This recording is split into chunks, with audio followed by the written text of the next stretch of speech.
It's a fine, fine day. Sunday. Sunday.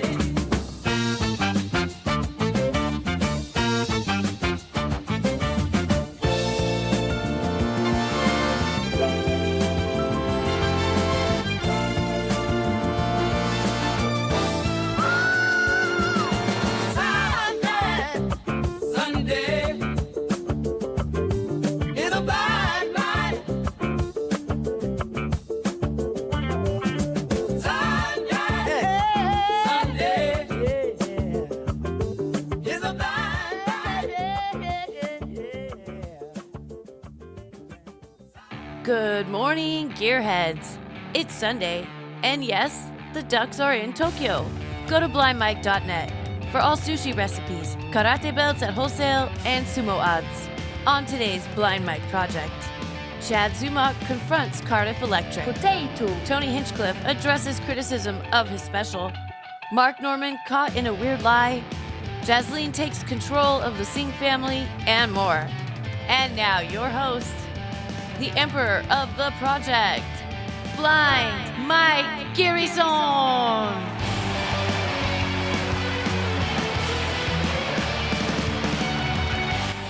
don't understand. The Ducks are in Tokyo? Are you not speaking? You have nothing to say for yourself? Konnichiwa, Mike. Yes, sorry, I had the mute on. Yes, the Ducks are in Tokyo, which is exciting for all the younger Tokyoans. What do you mean they're in Tokyo, first of all? What does that mean? Dan Lanning and them boys headed over to Tokyo for a promotional tour with Nike, and the swarms of fans in Tokyo love the Ducks. We've taken over a country, Mike. I can't imagine. I used to be a pretty big sports fan. I can't imagine giving a shit. What are you talking? That's a whole new market opened up to Nike. They give a big... Japanese people are very rich, Mike. I cannot imagine if the Patriots were in another nation, just thinking like, wow, good for them. Good for the fellas. Well, South Korea is available, Patriot Nation. Get over there.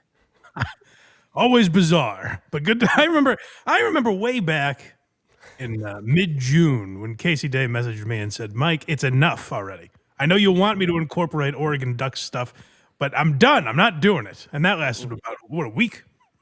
Yeah, Mike, I said... No. Mm-hmm. Well, it's important. A lot of people are thinking about the Oregon Ducks in late June.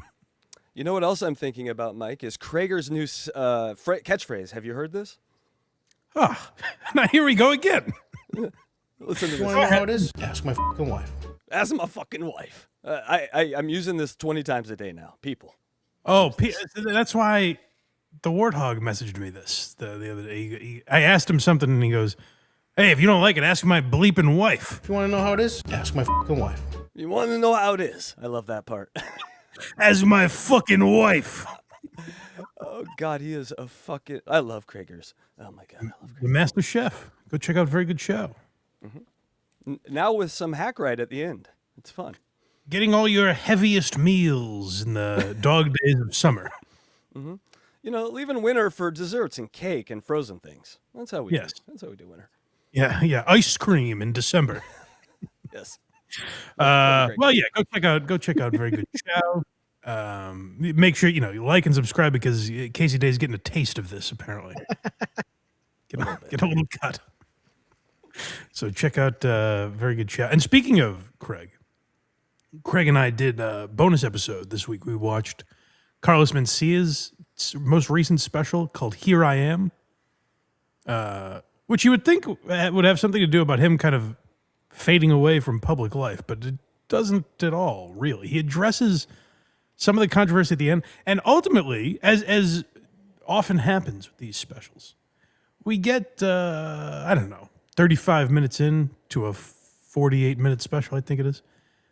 And we're like, it's not good, certainly. We're not by no means saying it's a great special, but we're like, he has comedic chops. He's not an untalented guy.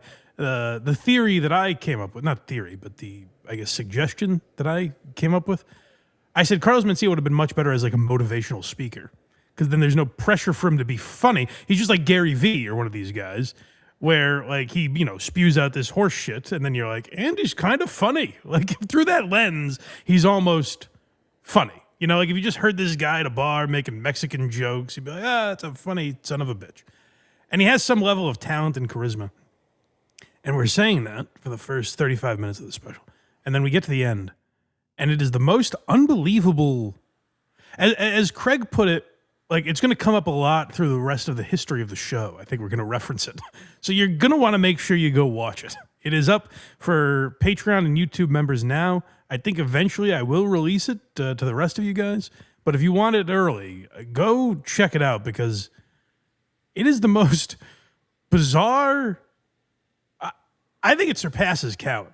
Like, Callan was this weird monologue about technology and 9/11, and it was strange. But this is, if you think of the context, it is just way weirder, I think. I've thought about it a lot over the last few days.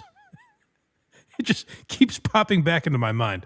So highly recommend, even if you don't want to watch us do it, go watch the special. It's weird. It's a weird way to end something. But like with Callan, I think you need to watch the entire thing to really feel how uncomfortable the ending is.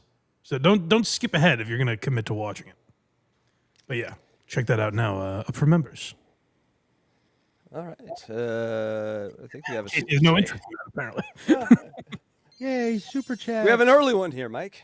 Oh, okay. And it's Ray DeVito, the gummy smoker, Canadian $2. So don't take this seriously because it's not real money. Mike, no joke. Everyone hates Casey's new face. Please, that's my face, you asshole. That's my real face, you bastard. This is his worst AI creation yet, I think. It is. I hear mixed reviews. Some people say Casey's very handsome. I look a lot like Craig, people say. Yeah. You look like Craig? Some people say, yeah. I don't see it. Of all the things you guys, that's not very nice.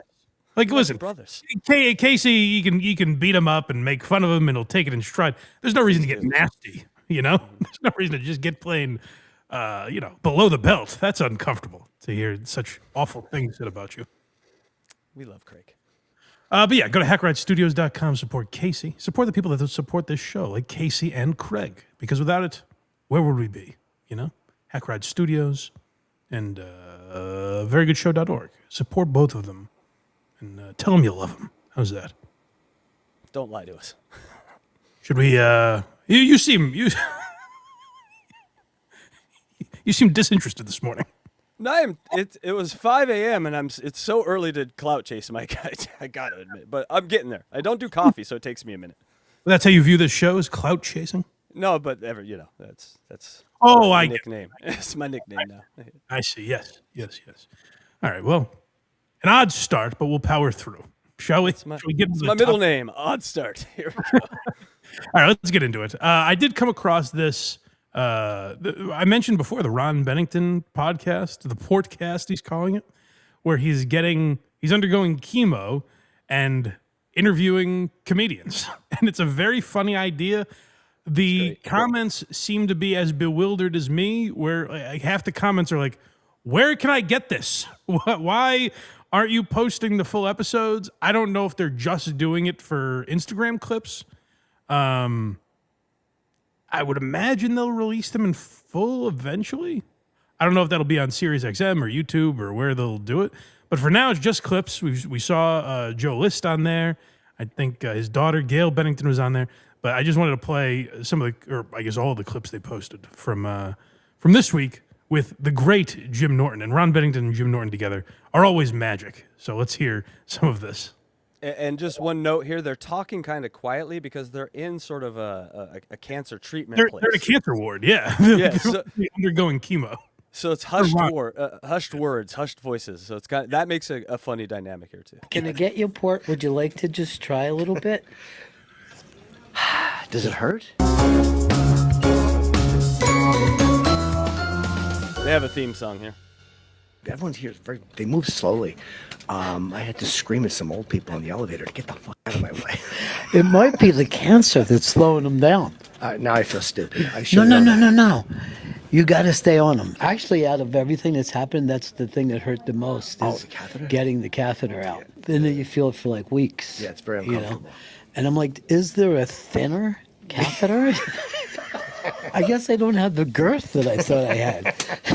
It's good. It's good. How great would it be if you were visiting like your sick aunt, and she's in her final stages, and then just off in the distance, you're like, "Those two of the greatest radio broadcasters of all time, making fun of cancer."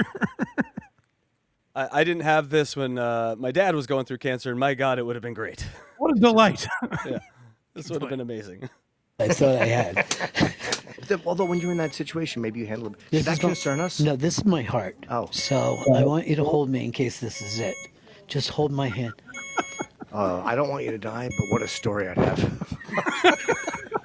You're going to be the king of every podcast after Oh my this. God. So you were holding his hand? What did he say? He said Jim Norton's going to be in Iowa City on the 25th. That's amazing. Shout out to Ron Bennington for doing this because I know I was surprised he even announced he had cancer because Ron's such a private guy and has been for his entire career, where only through vague illusions, like now he does a show with his daughter, obviously the cat's out of the bag there. But for years, it was only through like vague illusions that you kind of put together that he had a wife and kids, and like he was shrouded in mystery for a long time. So you kind of thought if he was, diagnosed with something like this, he wouldn't even let it out there publicly. He would but instead he's chosen to like make it a focus of the show, but not as a victim, which I think that is a lot of people's instinct, where it's like, oh, I've been diagnosed with cancer. Let's make it the focus of everything I do and talk about how sad that is and how brave I am for going through that. Instead, Ron is just making fun of it the way he's done everything else. Like he's treated a cancer diagnosis the way he's treated, talking about sports or fucking his old days doing drugs or anything else like throughout his career, which I think is awesome. Yeah, and this actually shows, like, in these situations, shows you who you are. When you're faced with this death shit, I've seen it a bunch of times, like, you either resort to that, what you're describing, like just scared, or you do something crazy like this. And this is fun. This is art. This is And art it is. right here. It really is. It's such an original idea. And I saw another comment, I think, where someone said, this is definitely an idea no one will try to rip off, which I think is very rare now, where like this is not it's not a thing where it's like, all right, well, I'll get cancer and I'll go through chemo and try this. So he's making the best of such a horrible situation. But not only that, it's like, I'm sure it gets people through going through a situation like this, whether you're the one with cancer or you have a family member like this, like making light of this situation. Like Jim Norton joking there in a cancer ward. There's other patients in there and families and things. And Norton saying like, listen, I don't want you to die, but what a story I'd have. Right. That's so funny. The angle I like is like Bappa watching this or someone watching this and like getting an idea. Wait a second. Yeah, right. I've saved the fighter and the kid. Yeah. No, but there's something to like them just being true to that, where people would get in trouble for jokes for years, and guys like Norton would say, well, it's the relief of comedy. We have a clip of him saying that in Why Are You Laughing? It's the relief of comedy that gets people through a lot of these things, and they are actually proving that in like one of the worst situations you can be in. But let's hear another one. Yeah, I think this one's about food, I think. A lot of times, food just tastes like cancer. So you're like, I can't eat this cancer. You know what I mean? Yeah. And then, Please say that to the chef in the restaurant. could you take this back? It's very cancer tasting. Here's the intro. Then I figured out just try spicy food that I've never had before. Kind of fools my, And you can taste it. Yeah, then I can taste it, and I'm like, this, it tastes like food. That doesn't fuck your system up, though? Yeah, I mean, but who gives a shit? I mean, I'm really ready to just order whiskey and heroin. That's fun. It is fun, but like, that's what I mean is like the beauty of Ron was that I don't think anything was ever taken too seriously on that show, with the exception of maybe like if you go back and listen to their 9/11 episode, like the day it happened, like that was more of a serious tone. But it's pretty rare that they would ever get heavy, even when like Fez would be having a mental breakdown and like screaming and crying and losing his mind. Like Ron was always able to mine comedy out of that. So it is like you said, Casey. It's art. Like I'm very impressed that he's doing it. I think it's a very cool thing. And obviously, I'm sure privately there's a lot of darkness and sadness to it and everything. But he has not made that. I remember like Hannah Gadsby when she was popular for a minute. She started going after other comedians where she was like, I think Kevin Hart was the one she named, where she's like, well, what Kevin Hart does is in comedy because he's not talking about his pain or his trauma. And it's like, well, no, what you're doing is in comedy because you're talking about your pain and your trauma, but you're just screaming the word rape. We watched, I think Craig and I maybe back in the day watched Nanette, their special. And it's literally, it's like, it's a sad one-woman show. And I'm not saying sad in an insulting way. I think she wanted it to be. I don't think it was meant to be funny. This is actual comedy where you're helping people get through a horrible situation with laughter and not just shouting sad things at them. It says heavy Alan Arkin vibes in Little Miss Sunshine. You ever see that movie? I don't know if I have. He's like, elderly, and he's like kind of, he's not, he doesn't know he's sick, or he might know he's sick, but he's taking heroin. He starts heroin at like 75 years old, and he's like, fuck it. What are they going to do? And it has this sort of attitude to it. So here's the last third clip here. Okay.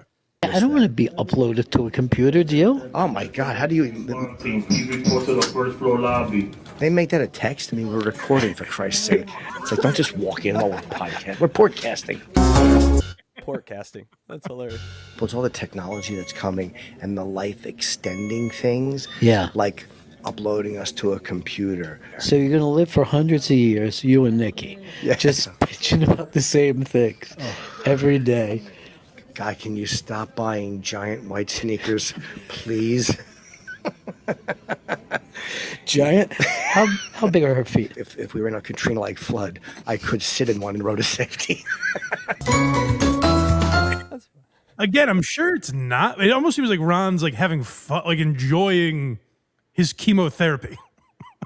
You know what I mean? Like the clips we've watched with like Norton and List, it's almost like you'd be excited to go to this, which is an incredible. Obviously, that's not the case. I'm sure he dreads it every time, I would imagine. But like the fact that you've made it a thing that you can laugh and have fun at, hats off to Ronnie B. An incredible idea. I think a lot of people, even if they had the idea, I don't think would approach it this way. Like I think if you were really in that situation, it's much easier said than done to be like, oh, I'll invite all my funny friends and we'll shoot the shit and laugh. And then once you're in there, like it takes a rare personality, both in Norton and Ron. Like for Norton to be the kind of guy that can whisper in a cancer ward, can't they make that a text? We're fucking podcasting here. Yeah.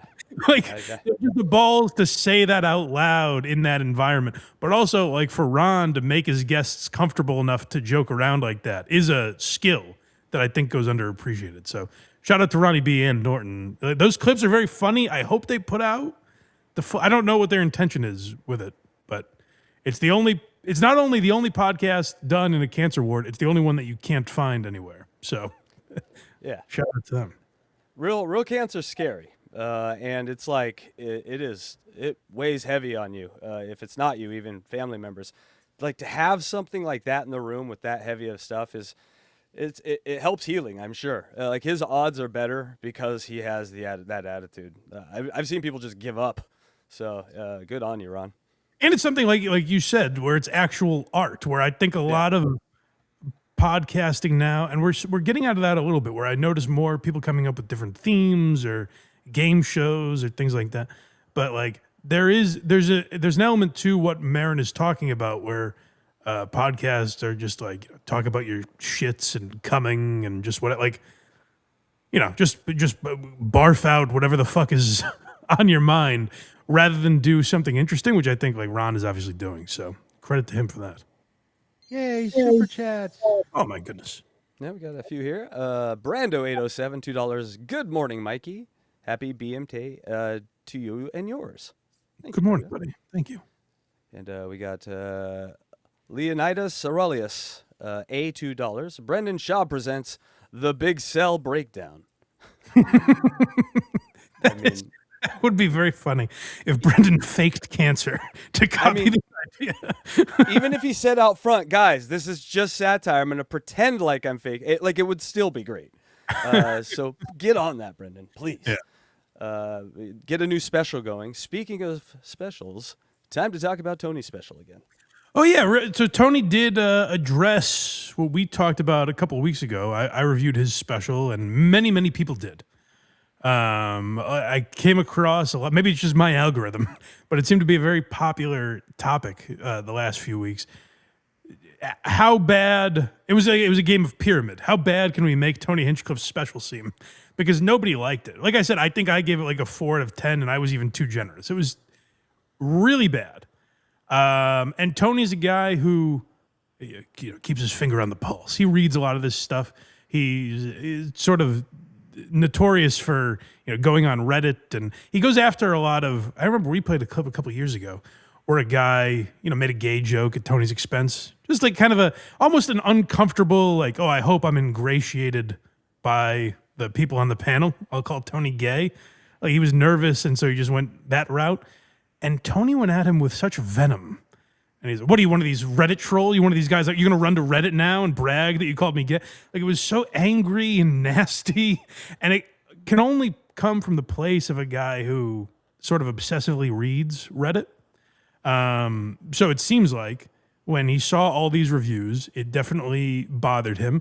And I give him credit for addressing it and addressing it in kind of a casual way. It doesn't seem like, he didn't freak out on the haters and say they were wrong. Like, that is what we see a lot of these guys do, is have someone will say, oh, your special sucked. And they'll argue with them and be like, actually, you're wrong. It was great. And you don't know what you're talking about. And it's like, well, where's this going to end up? Like, you're going to argue with them, and then they're going to be like, oh, no, when you put it that way, I actually do find it funny. It was very clever and original. Now that you mention it, I think it was actually really great. So that never ends up well. It changed my mind on comedy all the time. I go, that's a terrible special. And the guy's like, no. I'm like, you got me. The jokes are great now. Gringo Poppy's very good. And you're like, I never thought of it that way. It's how I fell in love with Craig Shoemaker. I was like, this is terrible. And they're like, no, you have to love this. And I'm like, okay, I guess I got to love Craig Shoemaker. Yes. Yeah, so let's hear what Tony said on the most recent episode of Kill Tony. They get up here. I'm going to let this innocent little Make-A-Wish gay soccer player pull the first name. You guys are bumping each other like you knew I was going to say that, huh? Would you call him a gay soccer? Tony's going to say you look like a gay soccer player? You're spot on. You know my brand very well. Predictable punch. Somebody knows everything that's being said about this special. He's heard every word. That was so at the forefront of his mind. We're just two people are laughing. And he's like, oh, you guys think that's what I do? I come up with predictable jokes? Like, that's just on his mind now. It comes out of nowhere. He just sees people having a good time at his show. And it's like, oh, so you probably think I'm gay and I suck? Huh? You think I'm lazy and didn't write any punchlines and I just lean on stereotypes? That's what you're saying to each other right now? Huh? Like, what? You can't read it, Tony. You just can't read it. Trust me on this. You just can't read it. Yes. Very well. Predictable punchlines by Tony Hinchcliffe. Seen a few of those reviews this week. By the way, had to make some edits thanks to our friends over at Netflix, and gave myself a little joke book after my special release this week. So. I can't figure out what he means by that.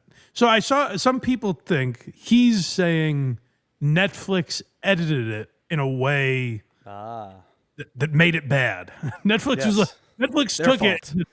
They said, what if we made this like really bad? Like you didn't do any writing and you treated it completely lazily and you haven't put out a special in 10 years, but you only have 25 minutes of material and the rest is just generic crowd work. And the punchlines that are in there are stereotypes that we've heard for the last 80 years. What if we did that to the special? We're going to take out all the brilliance. Netflix is not really known for that, particularly the people they pay a lot of money. They've let people kind of get away with a lot. Like you've seen Ricky Gervais and Tom Segura and Dave Chappelle have controversies around some of the stuff that they've put out, and Netflix usually handles it pretty well and doesn't buckle to any of that criticism. They had literal protests over Chappelle outside their studios, and they didn't seem to really give a fuck. They just kept giving Chappelle deals. So maybe they edited something. Or the other way you could take that is he's saying, I had to make a few edits. Like, is the special different now if you go back? I won't subject myself to going back and watching it. So I'll need someone else to tell me. Is the special different now? Like, is there something they did in post to change it after the reviews came in? Camera angles really make jokes work, Mike. So they just switched the camera angles, and now it's funny. Yes. A lot of people tell me that. They're like, Mike, you thought this special was not funny. You don't get the power in the camera angles. Yeah, you specifically, who doesn't see lost on me. I suppose that's fair. I don't know what Netflix could have done. Like I said, other than lopping out entire chunks. Like if he had just like big stories or massive chunks of the act completely cut out and replaced with crowd work that he never intended to use, well then yes, I would blame Netflix. But I don't know. I watched the special. It seemed like he didn't put any work into it. And that was my criticism. And some people respond to that saying, no, he's just not funny. I don't think that's true. I think Tony is quick and funny. You can say you don't find him funny, but like he is pretty quick and pretty funny. Now there are plenty of instances, like when he was on Bill Maher and Bill Maher's like, hey, come roast me. You know, you're known for roasting. And Tony didn't really have anything. But that's also like he's put on the spot there and he's uncomfortable and he didn't have anything ready for Bill Maher. Like, I don't think that's indicative of someone being or not being funny necessarily. There are people that are better than that are funnier in that spot than him. But I don't think that inherently makes him an unfunny guy. I just don't think Tony is as good a stand-up as his podcasting career entails. And there's something to be said for like other people could host that show. You know, I think if you put other people in that format, I think it would still be a successful show. I think Tony's very talented at making it into a thing people consistently want to watch, and he does have that wrestling heel thing going on. And as much as I mock it, I think there's something to him hyping up everyone and saying this is the best fucking night of your lives, and this is the top young rising comedian in the world, and he's unbelievable. I think there's something to that, like psychologically. Like it is marketing in a weird way where people have kind of glommed onto that. Like so many podcasts now, and guys I like a lot, like Stavros and Dan Soder, like they lean on like, oh, this is gay. I hate podcasting. I hate myself for podcasting. This sucks that we do this. And then me as the listener, I'm kind of like, what the fuck am I listening for? You hate this? You hate this? Why do I? And am I an asshole for enjoying it? Are you calling me an idiot? Like it just feels weird. It feels like they're doing something they don't want to be doing, and then you're kind of asking yourself, well, why am I listening to this? Tony does the opposite of that, which I think is smart, where he makes you believe it's the greatest night of your life and it's an event every week. And he goes out of his way to have stuff happen on the show that is dramatic and feels like a moment, you know, like Ric Flair walking off. Like stuff happens on that show, and the fact that it's a live environment makes it unique and interesting. So Tony's very good at that. That doesn't translate to stand-up comedy. That's just you're up there alone with a microphone. You don't have, you know, crazy homeless trans people to come up or you know, people of different races to come up and make your generic stereotypes, and then you're like, oh, I can't believe he's saying that to them. Instead, it's you're up there alone with a microphone. So, like, you have to write something. You have to come up with unique premises and funny punchlines, and it just seemed like you didn't have any of that. I believe he's capable of better, and I was expecting a little more, but he didn't put it out. And it's one shot was the same way where people were like, what is this? And now it's gotten to like, this was so bad that people were like, I thought one shot was way better than this. So I don't know what this was. I don't know why. You could even tell by the trailer where he has this bit in there where he's like, I've made black jokes. I've made trans jokes. I've made gay jokes. What I've gone after this race and that race. So you're sitting out there and you're thinking, Tony, where are those Jew jokes? And it's made to be like he's this menace that'll go after anybody. What is he, nuts? He's crazy. But it just comes across as like you want to be this bad boy that you aren't, you know? Like Sam Kinison didn't have to tell you he was a rebel. Carlin, Lenny Bruce, they didn't have to say like, I'm a badass. What I'm doing is going to be remembered. Like they didn't have to tell you that. Whereas Tony feels like he does, and it comes across as insecurity. Like I said, I give him credit for addressing this because other people might just ignore it and pretend it doesn't exist. But you know, I think let's hear the rest of it. There's only a little bit more. Week. By the way, had to make some edits thanks to our friends over at Netflix, and gave myself a little joke book after my special release this week. So, fuck all of you. I hate you. I'm an artist that takes incredible risks. You can all suck my fat cock. That's hard to see after Ron Bennington's risk-taking clips. I do think, like, yeah, right, exactly. We just watched a man dying doing a podcast. But, like, the risks that Tony takes, I think there's something to be said. And we just talked about this last week with Marin, where I think it's too easy to say, like, oh, they just say slurs and they think there was actual pushback that a lot of these Austin guys were part of that I think was necessary. Like the cancel culture stuff got too crazy, and I think pushing back in the other direction, it got nuts. It was too much. But now Tony's kind of part of the majority. Like people point to like, oh, the mainstream media, there's only Fox News. There's one channel that talks about this side, and all the rest are on the other side. And that's very true. There is a complete bias in the mainstream media. But then you look online, and the biggest shows in the world are Joe Rogan, Tony Hinchcliffe, Andrew Schultz, Theo Vaughn, then like politically, like Nick Fuentes, Alex Jones, Tim Pool, Steven Crowder, Dan Bongino, like there's a lot on Tony's side in some way, shape, or form where Tony's not being suppressed anymore. So just coming out and saying a slur or a racial stereotype, it's no longer interesting. It's no longer enough. And Tony hasn't really grown out of that or shown he has like a second layer. And like I said, I think it works in the moment when there is a guy on stage that you've never met before and just rapid fire, you're roasting him off the top of your head. I think that is a skill. It's not a skill that translates to comedy.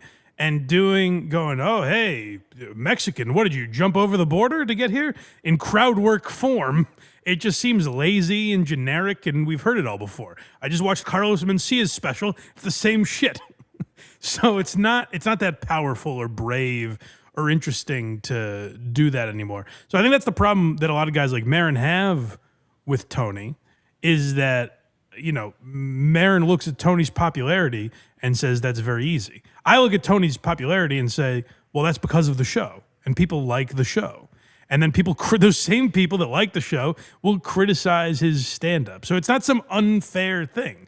I think Tony deserves a lot of the success that he has, and he deserves to be ridiculed for a lot of the reasons that he has. But the problem I get into with guys like Mariner, they're like, oh, he's evil, and he's got an evil fan base that believes everything he says. Go watch every review of this special. Everyone thinks it's shit. So these people are not being brainwashed into thinking Tony's a genius. It's a frustrating thing where I do agree with Marin, is a lot of the most popular stand-up comedians right now, you know, what they used to do back in the day, the most popular comedians would then make movies and TV shows and like actual art. And now instead they kind of rely on their podcast and aren't making anything unique.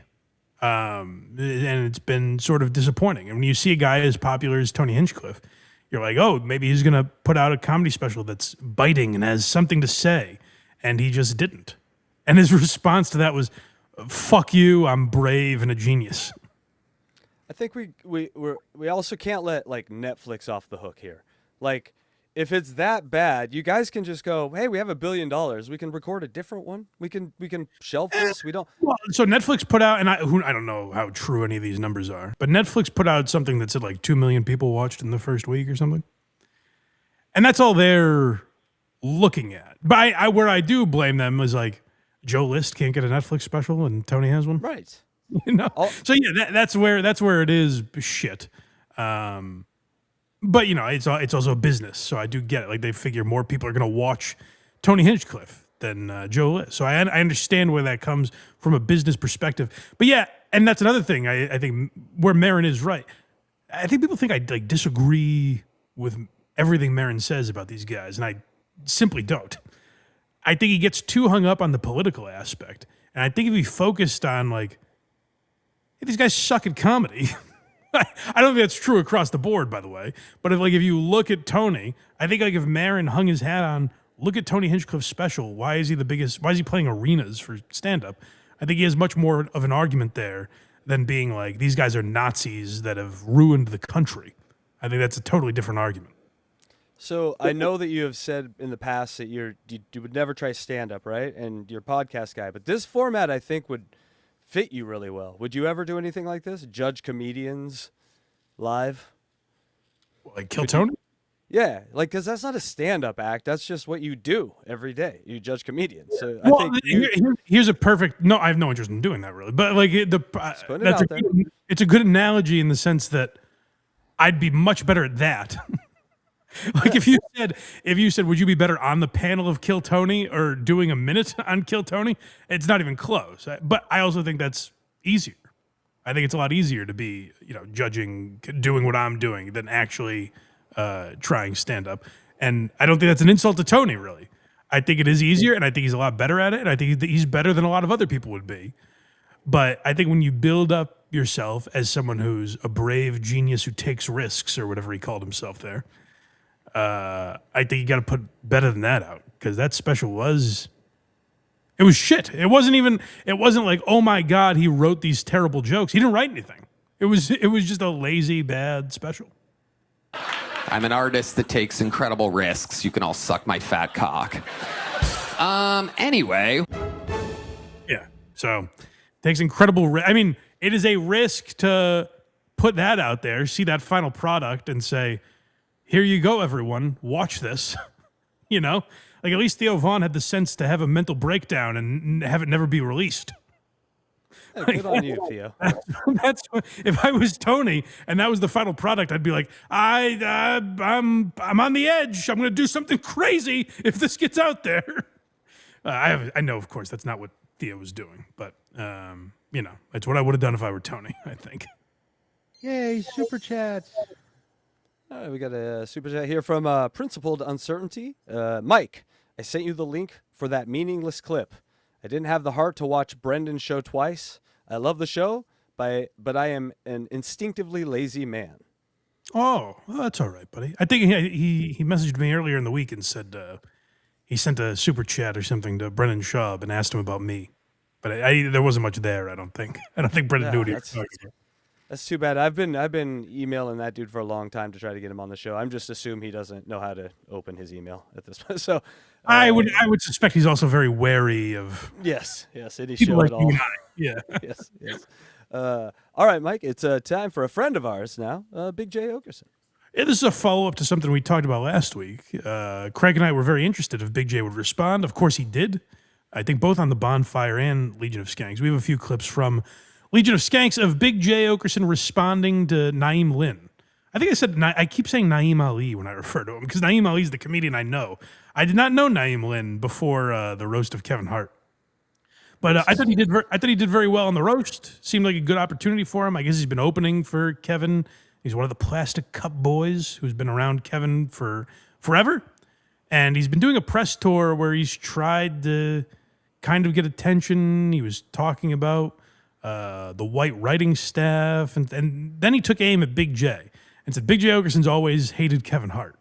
Now, as a listener, I don't know Jay personally, of course, but as a listener, that seemed off base from how you hear Jay talk about Kevin. We were like, maybe, I'm sure there were times where he was jealous of Kevin, but having actual hate for him did not seem to line up. So we were curious to hear Big J's response, and he gave it to us on the Legion of Skanks. And by the way, yes, Tristan Bowling is the new co-host of Legion of Skanks. I'm not playing this game with you anymore, Lewis.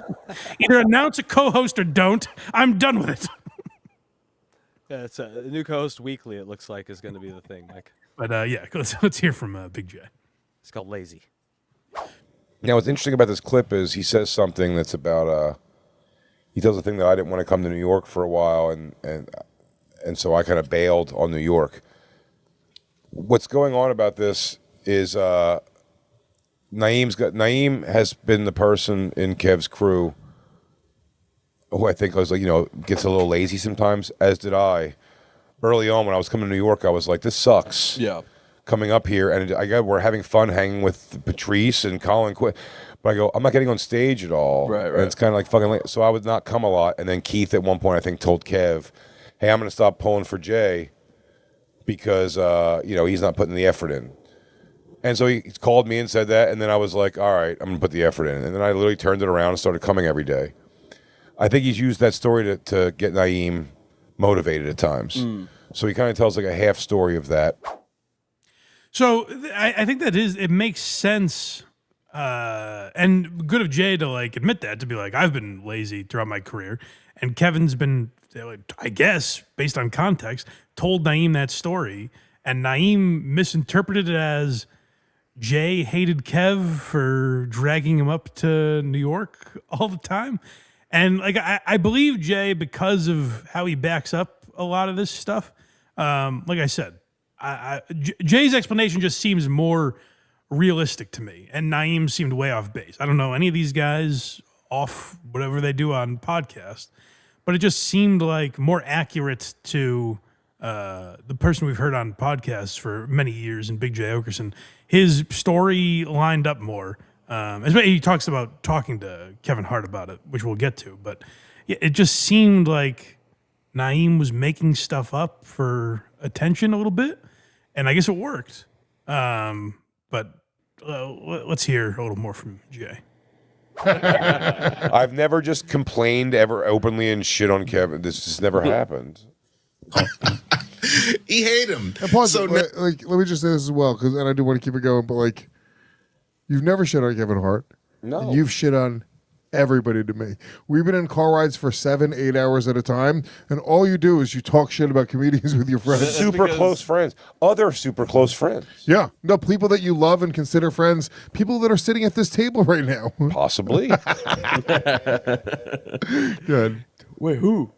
But the point is true. It's like I don't have any problem. Yeah, anything I've ever talked about Kev from the get go, I knew right away. I mean, look, there's always I been wasn't like confused. I wasn't confused about it when it was like envy. I was like, there was dude, an envious thing there for nuts. sure. But you were very honest about that. You told the story before about having to leave his hotel room because you're like, I'm having a hard time accepting. Yeah, you show me I'm like coming shot out of a floor, and then I said the thing that got me was I go, some things don't change though, dude. I still bring the PlayStation 360 with me everywhere to play NBA too. And he goes, oh no, he goes, we have a runner go grab one when we land, and then would you want it? He goes, no, we leave it for housekeeping when they leave. And I was like, all right, dude, I gotta go get ready for my. That was the thing. I was like, well, I gotta go. Damn, dude. I go, I'm going to apply to get a housekeeping job here.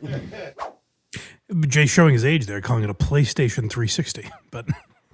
But he goes on to talk about like how it was, they did lose touch, and he said, Kev stopped reaching out at a certain point, but also he said he stopped reaching out because he was just kind of getting sick of reaching out to Kev, being like, I'm not getting this opportunity or that opportunity, or I'm struggling here. And Kev going, okay, well, I got this pilot and I'm booked on a movie and I'm starting to work with The Rock. And like it was just tough for Jay to hear all that. And he admits, he goes, there was a lot of jealousy involved.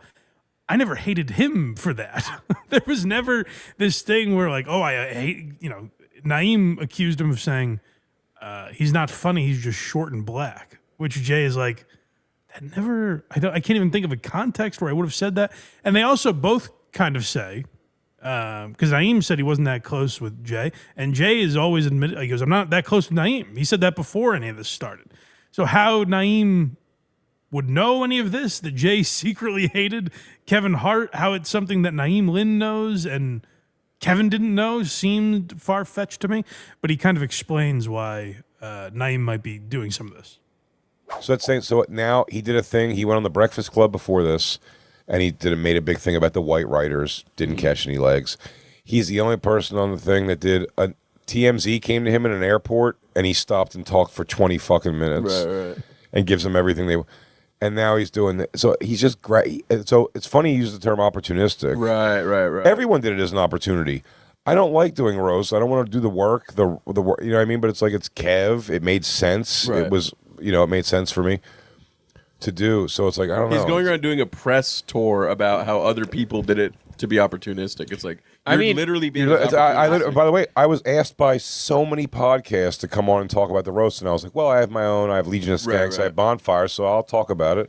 Well, on my own thing. It's like this is just like it's like a weird. Like that's definitely opportunistic. Well. Yeah, people get very hung up on, and maybe we'll talk about with some of the other subjects we have later, but people get very hung up on like, well, this was an opportunity for you, so that makes it shitty of you. Well, no, they asked me. If Kevin didn't want Jay on and Jay lobbied and then guilted them and was like, well, we were friends. What, you're not going to have your friends from early on? Like, if he was lobbying in that way, then you could view it as opportunistic. Jay was invited on and said yes because it was a thing that made sense. Like he wasn't painting himself in a light that he wasn't. It didn't seem like he was whoring himself out, going on every. I didn't even hear Jay weigh in on a lot of this stuff, like the backlash about Shane and Tony. I didn't hear him mention that anywhere outside of Legion of Skanks and the Bonfire, which they would have done anyways. So it did not seem like an opportunistic thing. And then it's very funny that he points out that Naeem. And those TMZ things, you see those videos all the time where it's like, them asking, you saw it with Shane Gillis a couple weeks ago, where they're asking about like the UFC stuff or whatever. And, they try to get you in a quick gotcha moment. Naeem stopped and talked with them for 25 minutes. So this is kind of his moment. And it's interesting to watch people of all levels, because we saw this with Chelsea Handler, where Chelsea Handler is in a different situation than Naeem. She was extremely popular. Like Chelsea lately was a massive thing. She was extremely popular, 15 years ago. And now she's not anymore. She's kind of irrelevant. And this was her moment. It was a big thing for her. And so she decided to make it about how, Shane Gillis and Tony Hinchcliffe were Nazis and they victimized Cheryl Underwood and all that ridiculous nonsense she was spewing because it got her traction. And then there are some people, some loons out there that are like, she's right, fuck these guys. And now they'll go to Chelsea Handler's shows and support her as this, beacon of womanhood and equality that is just fake. That's just not like Chelsea Handler's made racial jokes for that was this entire, groundwork for her career was Tony Hinchcliffe style roast jokes on that late night show. So it is interesting to see that people use this as an opportunity who are accusing other people of using it as an opportunity. It's very funny. They kind of show their true colors and they make these accusations. And I thought Naeem was very funny. And I was like, oh, maybe I'll check out more of this guy's stuff. He did a very good job on the roast, I thought. And this just kind of leaves like, never mind. I guess I'm not interested in anything he does, The opposite Cheryl Underwood feeling. Like you want to go check out her stuff, but that's the thing is they're looking at, and I think maybe there's some jealousy involved where they're looking at Cheryl Underwood, who got a Netflix special the next day or whatever it was. Yes, she just blew up and now has like it was a real opportunity for her. Cheryl Underwood won the roast for compared to anyone else. She gained more fans off of that, more notoriety than anybody. And I think some of these people like Naeem and Chelsea probably look at that and go, well, that should be me. I'm doing all the interesting stuff. But there's a difference when you react to something authentically and it seems real and you behave like a fucking human being. Like Cheryl Underwood went and had these conversations with Tony Hinchcliffe and Shane Gillis, and like you saw an authenticity in her and wanted to support her. And people can see through phoniness even I can see through phoniness fairly easily. So it oozes off of them when it comes out like this. So yeah, it seemed shittier too, because it just seemed like, oh, maybe it was a misunderstanding and Naeem was just, spouting off on a podcast. Jay tells a story on here. I don't think we have it in these clips, but he tells a story where Naeem turned to him. They were sitting next to each other on the roast. And Jay looked a little weird. Naeem turned to him and said, like, hey, are you all right, man? And I guess Jay said, I'm fucking terrified. Like he was really nervous. And for Naeem to have that story, to know that, a thing that no one else knew in that moment, like Jay admitted to him he was very nervous, and to take that and be like, oh, he's an opportunist and he hates Kevin and he's a phony. That just seems like a shitty thing to. It just seems like a shitty way to behave when it was entirely unnecessary. Up next, Kevin. Okay, yeah. So Jay reached out to Kevin just to kind of make sure. He's like, "Do you think this of me?" So he explains that here. what this inspired to happen was, so the night I saw this, I texted it to Kevin, and I was like, "Hey, if this is Naeem being a shithead, it is what it, I go. But if this is indicative of all how you feel, I would like to know that." Whatever. And he wrote back, he's like, "No, Naeem's being an idiot. I don't know why he's doing what he's doing." And then he FaceTimed me. Yeah. So Kevin doesn't seem to think it's real, which is encouraging, I guess, because it does seem like if I were in Jay's shoes, I'd be like, "Oh, well, obviously they've talked about this." Like that would be my first thought. Is like, "Oh, well, Kevin must think for Naeem to pick up on that. Kevin must think I secretly hate him." But I guess Kevin was just like, "No, no interest in that." And it resulted. Is this the last clip here? Jay's house, yes. Yeah, I thought this was a funny bit to end on here, so we'll leave on this, the idea of Kevin Hart visiting his old friend Big J Okerson. What's funny is what he actually said was, he was like, I was like, "Yeah, let's do dinner or something while you're here." He goes, "Well, I want to come to your place. I'm going to come to your place and have dinner. So I would like to come here and report what his facial expressions were." He goes, "Is that a Caldera hot tub?" Dude, this is a beautiful. Yikes. This is a beautiful house. To Kevin Hart, this is a trap house, right? In the fucking He'd be hood, looking dude. for wheels under it. I might have Christine naked putting cocaine into small bags in the living room, just so he just understands. He goes, "Yeah, this is what you thought." I shit you not, like Yeah, an unquestionably beautiful fucking house, dude. Kevin Hart would come in here and he wouldn't touch things. Yeah, I wouldn't Airbnb this shit if I was desperate. He'd go, "Is this cast iron?" He'd walk in, look around the foyer, and go, "Jay, you could always ask me for money, man. What the hell? You shouldn't be living like this. I need help, dude. I'm good. You shouldn't be living like this." I think I put you on a rose, man. I can help you more. I mean, like, what do I got to do to help get you out of this poverty? What do you need to get yourself up by the bootstraps and do for yourself? I thought he would look for wheels underneath. It was very funny. That's a good line. But yeah, it's like, I think you can tell in this stuff, like based on who's like laughing about it and who's taking it very seriously. You can tell where kind of the truth is and the reality of the situation. But yeah, I figured we touched on that last week, so we would get a final explanation. It seems like all is well. Thank God. We can all rest easy now, knowing that things are okay with Big J Okerson and Kevin Hart. But yeah, I thought it was an interesting thing, so I'm glad they kind of set the record straight. It's good to know that stand-up comedy is a lot like high school. Everything's like high school. Oh, I mean, Podcasting, very much. We never leave, Mike. We're just stuck in class still. God damn. That's what all this is, but it's interesting to me. People criticize it for that, but I find that stuff very interesting because I think it's just, I don't know, representative of other human interaction, just our relationships. Like, you can apply it to your own life. So I find that stuff very interesting. Mike, speaking of human interactions, a non-human who interacts a lot, Mark Norman. He's a little bit of an alien to me. This guy. This was weird. So I remember we covered this at the time, and it didn't seem real. Like, it seemed like an exaggeration, which Norman is known for doing. And I think people will probably respond to this and say, "Oh, Mark Norman lied? No shit." Like, they kind of expect it of him. He's known to be a bit of a fibber. But my only thing was, can we play the original clip first, actually? From Tuesdays with Stories? Yes. So just to remind people, we talked about this a few months ago when it happened. But Mark Norman released his special, Soup to Nuts. Is that this one? I forget. Whatever the most recent special is. None Too Pleased, I think, is this one. He released that on Netflix a few months ago. And I thought this was weird to do. It was like the week it was released or a week after. And I was like, boy, he's really burning this bridge with Netflix. And that's the reason I took it at face value, because I was like, this doesn't benefit Mark at all to tell this story. So let's hear that first. All right. So they're like, well, we got to take it off. So that's a no-brainer. And I was like, okay. I don't love it, but okay. I will take it off on one condition. And they said, all right, what do you want to hear? What do you want? And I go, I want you to admit on this call that there are dangerous people. Oh, jeez. And they were like, what? No, what are you, crazy? And I'm like, you got to admit it, or I'm keeping it, or I'm posting it.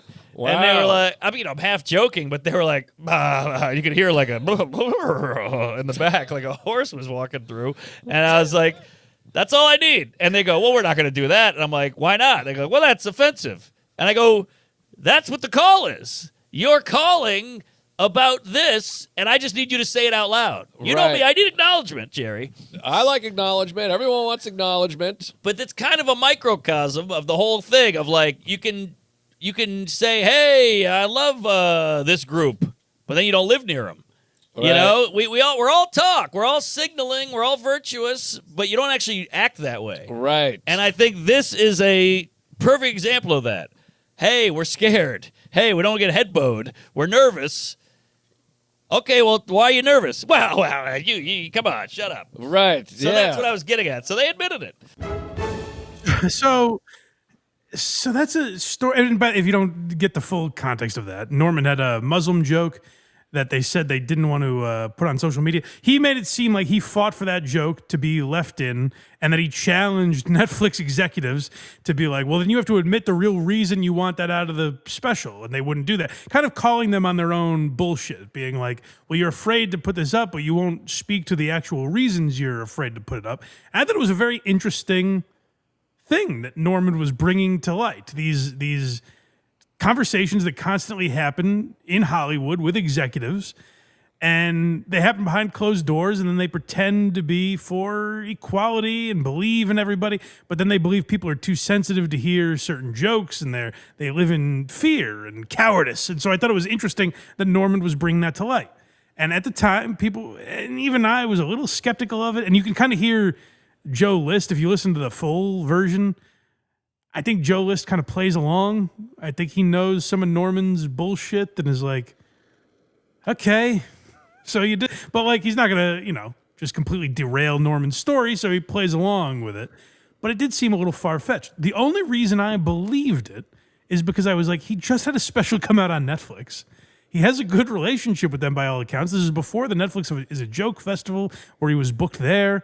I was like, why would he just burn a bridge? Why would he tank a relationship for no reason? That didn't seem logical to me at all. And then I just kind of forgot about it and went about my life until Mark Norman was on with Maury Povich, which, by the way, shout out, Maury Povich, 87 years old.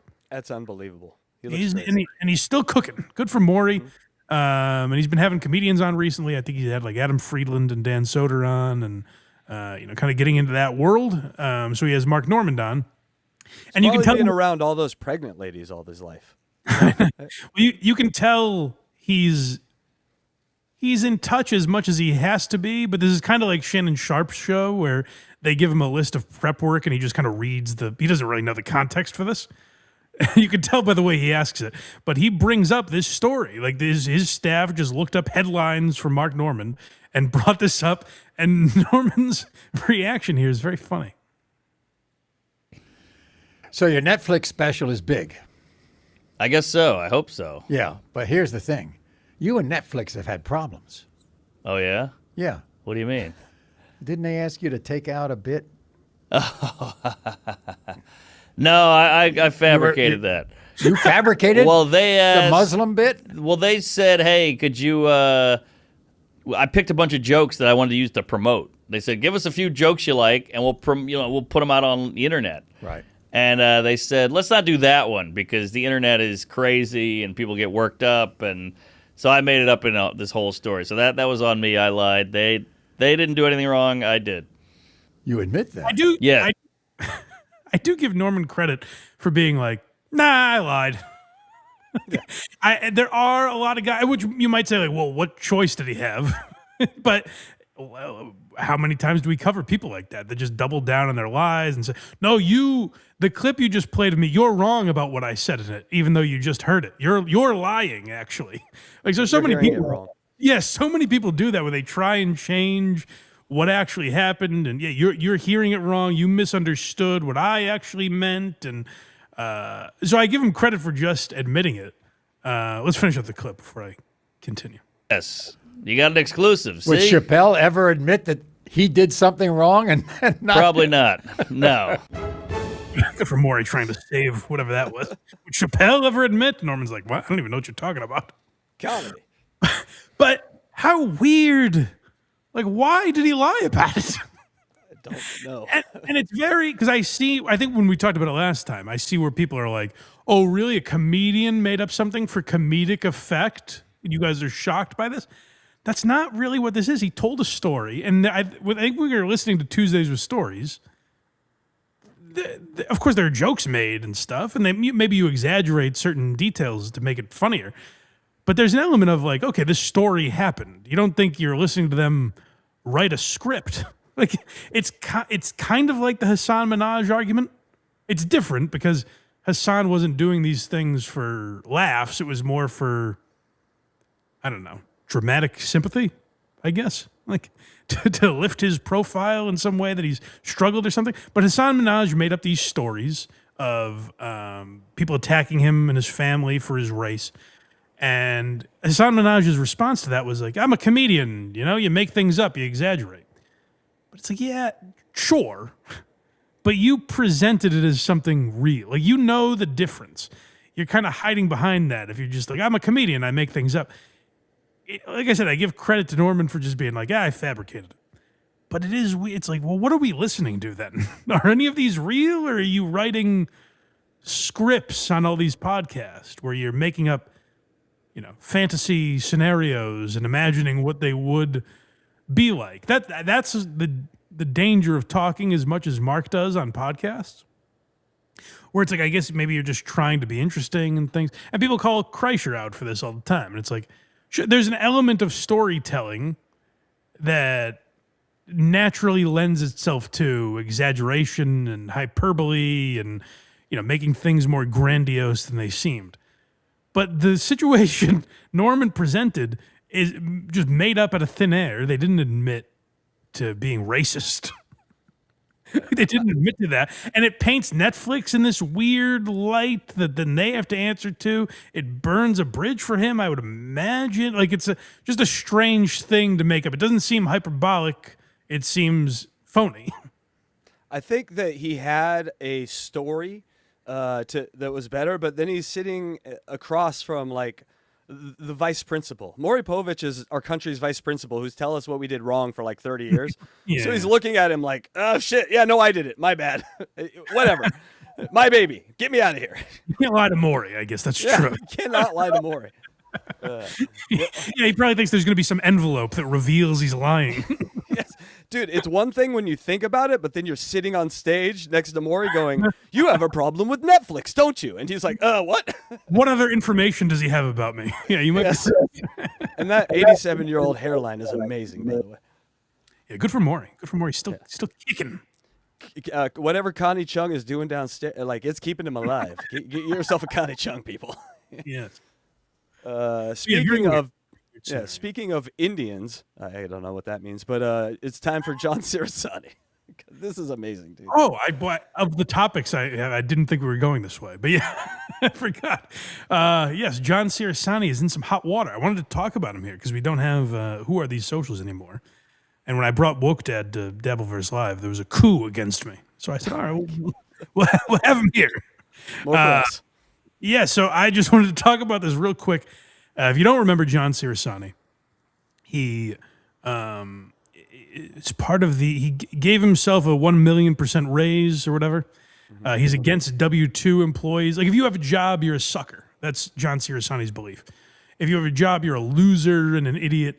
What you should do is create a company and sell it for millions of dollars and then just live the rest of your life however you want. So why aren't you idiots doing that? That's actually, when I hear it said out like that, it's a good idea. So I think John CERASANI is onto something.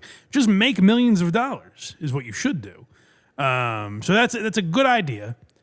And that started to die off. People didn't really give a fuck about that anymore. So he kind of latched on to being a gambling influencer. That's his new thing.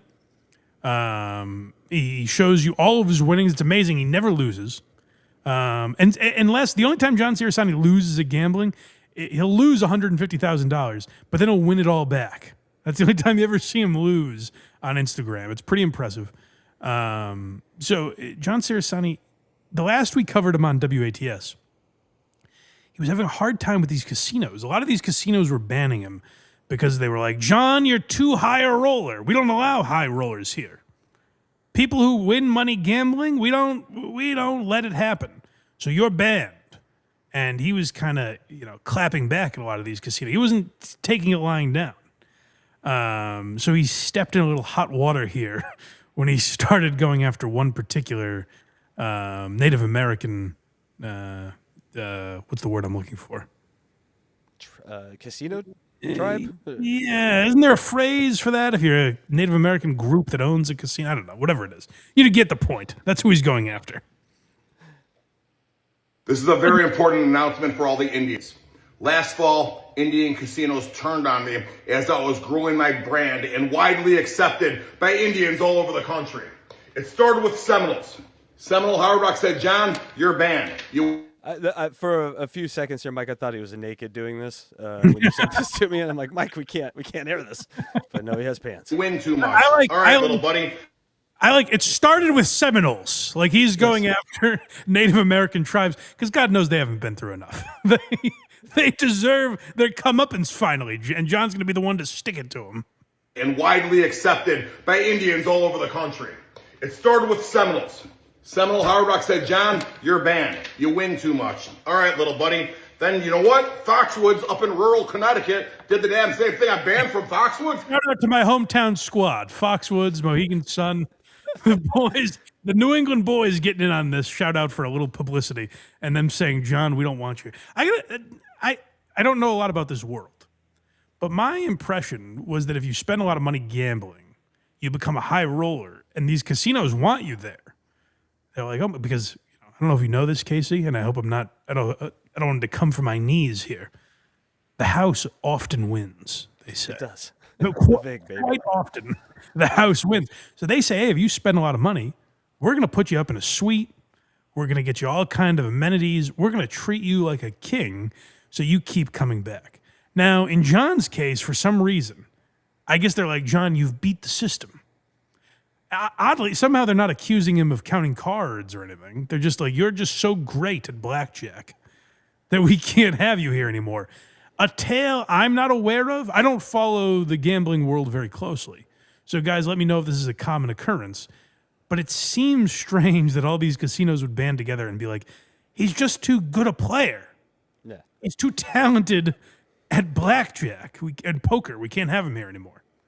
I was a little PO'd because I go there, I'm up like $500,000 on them. I like the people there, but you're banned. Why? Well, because the Seminoles banned you, and I guess that's just how it works. Okay, but the one that really got me was the neighbor of Foxwoods, these guys, Mohegan Sun. I never been there. They called me, invited me to come. I said, well, I'm banned from Foxwoods. Is it all right? Then they go, no, it's not, and sent me this letter banning me.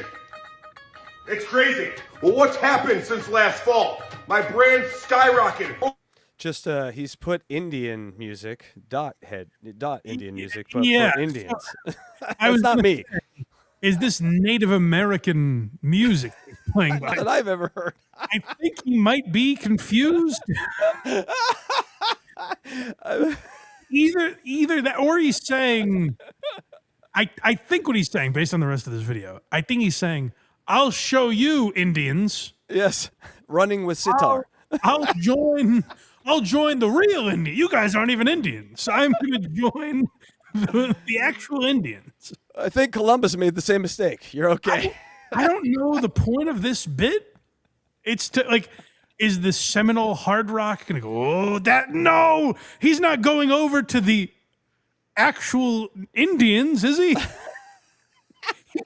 He's not going to the people native of India, I hope. That'll destroy us. I can't tell if it's moronic or genius. This is like a Homer Simpson move. It's one of the two. I can't tell. Over 1 million followers. So here's what I'm gonna do. I'm gonna extend the olive branch. I'm gonna extend a peace plate. I'm gonna sit Indian style in a circle and invite you to a powwow. For my 1 million follower dance, I'm dedicating this to the Indians. Can you describe what he's doing here?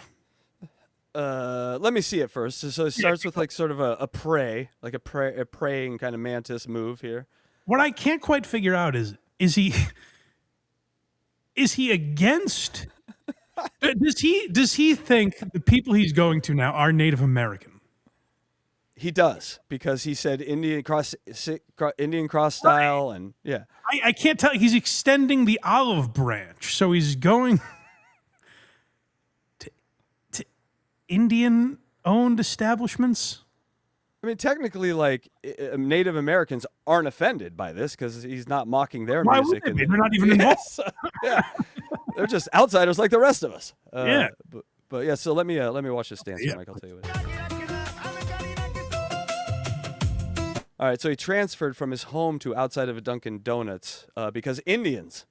Like, which I think statistically, I think many of the Dunkin' Donuts establishments now are Indian owned. Indian business owners have bought up a portion of Dunkin' Donuts. Again, Indian from India, not the people that own the fucking Foxwoods or Mohegan Sun. I know I've been talking about this a lot with you, Mike, but this is Michael Scott move right here. Think about everything that's transpiring. This is Michael. Yes, yeah, and you can't tell if he's in on the joke. Like, is it racist or unfunny? I guess is the question. Yes, the answer is yes. He's dancing like Indian style, like, you know, a cow worshiping Indian. You know, God bless him. Democracy, biggest democracy on the planet. Yeah. Not the ones we took over to take this country. Different group.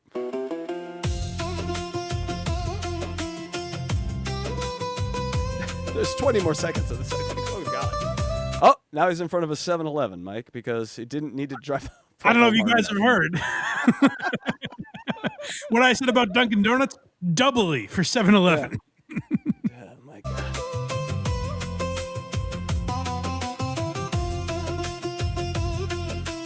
He's pretty good at the Indian dancing, I gotta say. Is that right? Yeah, it's a talent. I don't know if I could do this as well. Okay. Seems happy. It seems a cheerful dance. I don't. All right, it says it doesn't matter your age or ethnicity. All that matters is your mindset. He leaves us with. So is he saying Indian? Hey, we're all people, whether you're Native American or from the country of India. We're all human beings? Is that the message? And he's moved to a Subway, I just noticed, which I don't get. Which he mentions that. I didn't know that about Subway. Dunkin' Donuts, I have heard that. 7-Eleven, obviously, you know, it's notorious. I wasn't aware of that about Subway, but I guess they're Indian-owned as well, largely. Dances with footlong. Now, what is this? I've been known to break down comedy and really try and get in the head of its creators. Is he saying, hey, I don't need you Indians. I have the good Indians. I'm with the good Indians. Or is he like, does he think that they're Native American? Yeah, the smoke show daughter wasn't around and to ask, so he just went with his first thing. If my hot daughter's not around, I guess I have to be racist to get a reaction. She's the brains of this organization. And by the way, I know this will upset John CERASANI. I know he's a frequent viewer of the channel, or was when we were talking about him. I don't think John is racist. I think this is a ill-fated attempt at satire or something. But I guess a lot of people in his comments were like, were as bewildered as I was. They were as confused and didn't really understand the bit. I don't think this was a national headline. I don't think CNN was calling John racist. I think his followers were like, what is this? He's come up with a new thing, confused racism. It's racism somewhere in there, but it's confusing to find. Which is oddly progressive. Yes. Because if you're racist in a way that nobody understands, it does kind of bring us all together. Yes, we look at you and go, maybe we do have more in common. we're not so different, you and I. Yeah, we both Native believe American the same. people and Indian people are looking at each other together, saying, what is this guy doing? Yes. We both love cow. So John, as he so often does, needs to respond to the commenters. Like if you say, hey, John, you're an idiot, he has to respond to it. And so that's what he does when he receives backlash for this video. I posted myself doing a Punjabi Indian dance in front of a 7-Eleven, a Dunkin' Donuts. Trucker Andy, we got one for you. We got an apology coming up. Already very funny, by the way. I posted myself doing a Punjabi. Is this explanation? Is this needed? Like it was not a national controversy. We all moved on as a people. I know I belabor this point, but just put on Michael Scott's face to this apology. This is an episode of The Office right here. Yes, this is him talking to the Scranton Times. I posted myself doing a Punjabi Indian dance in front of a 7-Eleven, a Dunkin' Donuts, as well as a Subway restaurant. And some people in the comments, primarily white women and white men that act like women. It's going after me. What would we do? We're just watching here. I act like a woman. I guess I did act like a woman. I was very confused and didn't understand the joke. So I guess I was behaving very womanly. Told me I was racist. Now, here's the thing, guys. Sahaj doesn't think I was. All right, so Sahaj is a message here he's pointing to that says, John, you are mixing up your Indians, dots versus feathers. Native Americans are who banned you. The dance you did are Indians from India. Killed the move, though. You got approval from an Indian on this. And then he goes, thank you, Sahaj. Yeah, no, he didn't think it was racist. He wasn't accusing you of racism, nor am I, by the way. He is accusing you of ignorance. Yes. What are you, a fucking idiot? CERASANI also looks like a really drunk Blake Griffin. If anyone else sees this, he just looks like he's a hungover Blake Griffin. And not to mention, by the way, this could just be a white guy. Yes. We don't know if it's a real Indian guy. It's just an account on Instagram. He's like, well, let me go to my expert. Yeah. Dots versus feathers is very funny here. I was racist. Okay? And a lot of Indians don't. In fact, Indians love me. In fact, a week ago when I was at my... In fact, the nation of India has accepted me, and not only accepted me, celebrated me, frankly. Yes, I'm no longer allowed in Pakistan. That is how much the Indians love me. John's very excited. By the way, I was curious about this. Did you have to... You were able to get this video, no problem? It was not easy. Okay, so John... Yeah. I was curious about that, and I just thought maybe he didn't do it because you didn't mention anything. But John mentioned a few weeks ago, he's like, when I get to 1 million followers, I'm going private. Everything's... So is that the reason? Well, probably the Indian dance, but yes. Yes, it was harder to get than normal videos, but I got my ways. I think of his 1 million followers, I would like to know the percentage of Indians. Of any variety. Yeah, which kind? Be specific. Here's what's interesting about this so far. I forget. I forget if John says it was satire and tries to use that. So far, it seems like he's like, yeah, I didn't know the difference. So what? He posted the text of the guy that said, hey, idiot, you don't know the difference. So it seems like he's landing on that side of things. Yeah, which, if he didn't know the difference, like if it's satire, I just don't get the joke, which is one thing. That's perfectly fine. If it's confusion, and he thought those were Indian-owned businesses, I really don't get it. Because what does that have to do with casinos? There's not racism, man. There's not a Dunkin' Donuts that's going to be like, oh, you drink our coffee too well, you're banned. It's not the same business model. It doesn't make any sense. This guy just made a whole new lane of content for everyone. Just confused racism, so everyone can come and watch. The racists, the libs. Sort of, it might be in these strange times. It might be what our society needs. It's just utter confusion, and we don't know how to feel about it. Yes. And a lot of Indians don't. In fact, Indians love me. In fact, a week ago when I was on my cruise, I made a reel in an Indian restaurant talking about how great Indian food is, and it was filled with comments from the Indian community. It's a different group of people. It's an entirely different group. He is very earnest. This is not satire. From a different side of the world. Culturally, regionally, everything about it is different. You can see why these Indians that are banning him are a little pissed off. Like, that's not us, bro. Stop it. Listen, Mohegan Sun. I did a video about how much I love curry. You idiots. They gave me curry and they took it back. These Indian givers. What? It's confused racism, man. And it was filled with comments from the Indian community. See, guys, it's not 1984 where you make fun of somebody for owning a Subway or a Dunkin' Donuts. Indians pride themselves. Wait, you were making Hold on. fun of them? That was the joke? You were mocking them for owning a 7-Eleven? I didn't even pick up on that. Hey, well, he's saying he didn't do that. You don't do that. But yes, he was doing that.